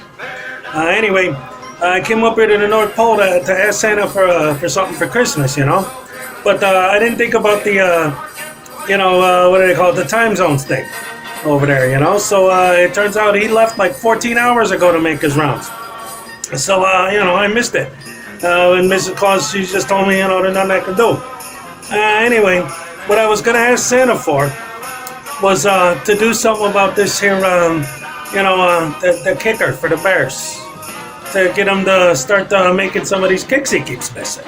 And, because I was going to say, before I decided to come up here, I was going to say, I was going to come on here today and I was going to say, this guy, next time you see him, he's going to be bagging your groceries over by the Jewels, But it turns out that I did some research on this kid. And it turns out he's, no matter what happens, he's going to walk out of the door with a check for $9 million. So I ain't worried about him. And I don't feel bad. Bench him. I don't care. As long as we win. We're winning. We're winning even with him missing the kicks. But imagine what would happen if he didn't miss them. That'd be great. Anyway, so it's really cold out here. You think it's cold in Chicago. You should try coming out here to the North Pole. And Mrs. Claus, she told me, she said you should have went on that there, what's it called, the Google Santa tracker, and that you would have known he was already gone. But I don't know what to do about that. But I got to catch a plane back to North America sometime pretty soon. I don't want to miss the next game. So we're going to go ahead and do that. I'll do the dance video in a couple of days. Merry Christmas, Happy Hanukkah, Happy Kwanzaa, whatever, what do they call that, Armistice Day or Festivus for the rest of us or whatever it is. Everybody have a good time and be with your families and loved ones. And we'll see you next time. The Bears.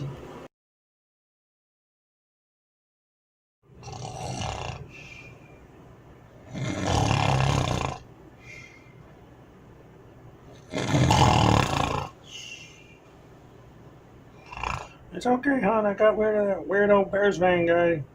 You can get up now and go make your rounds for Christmas Eve.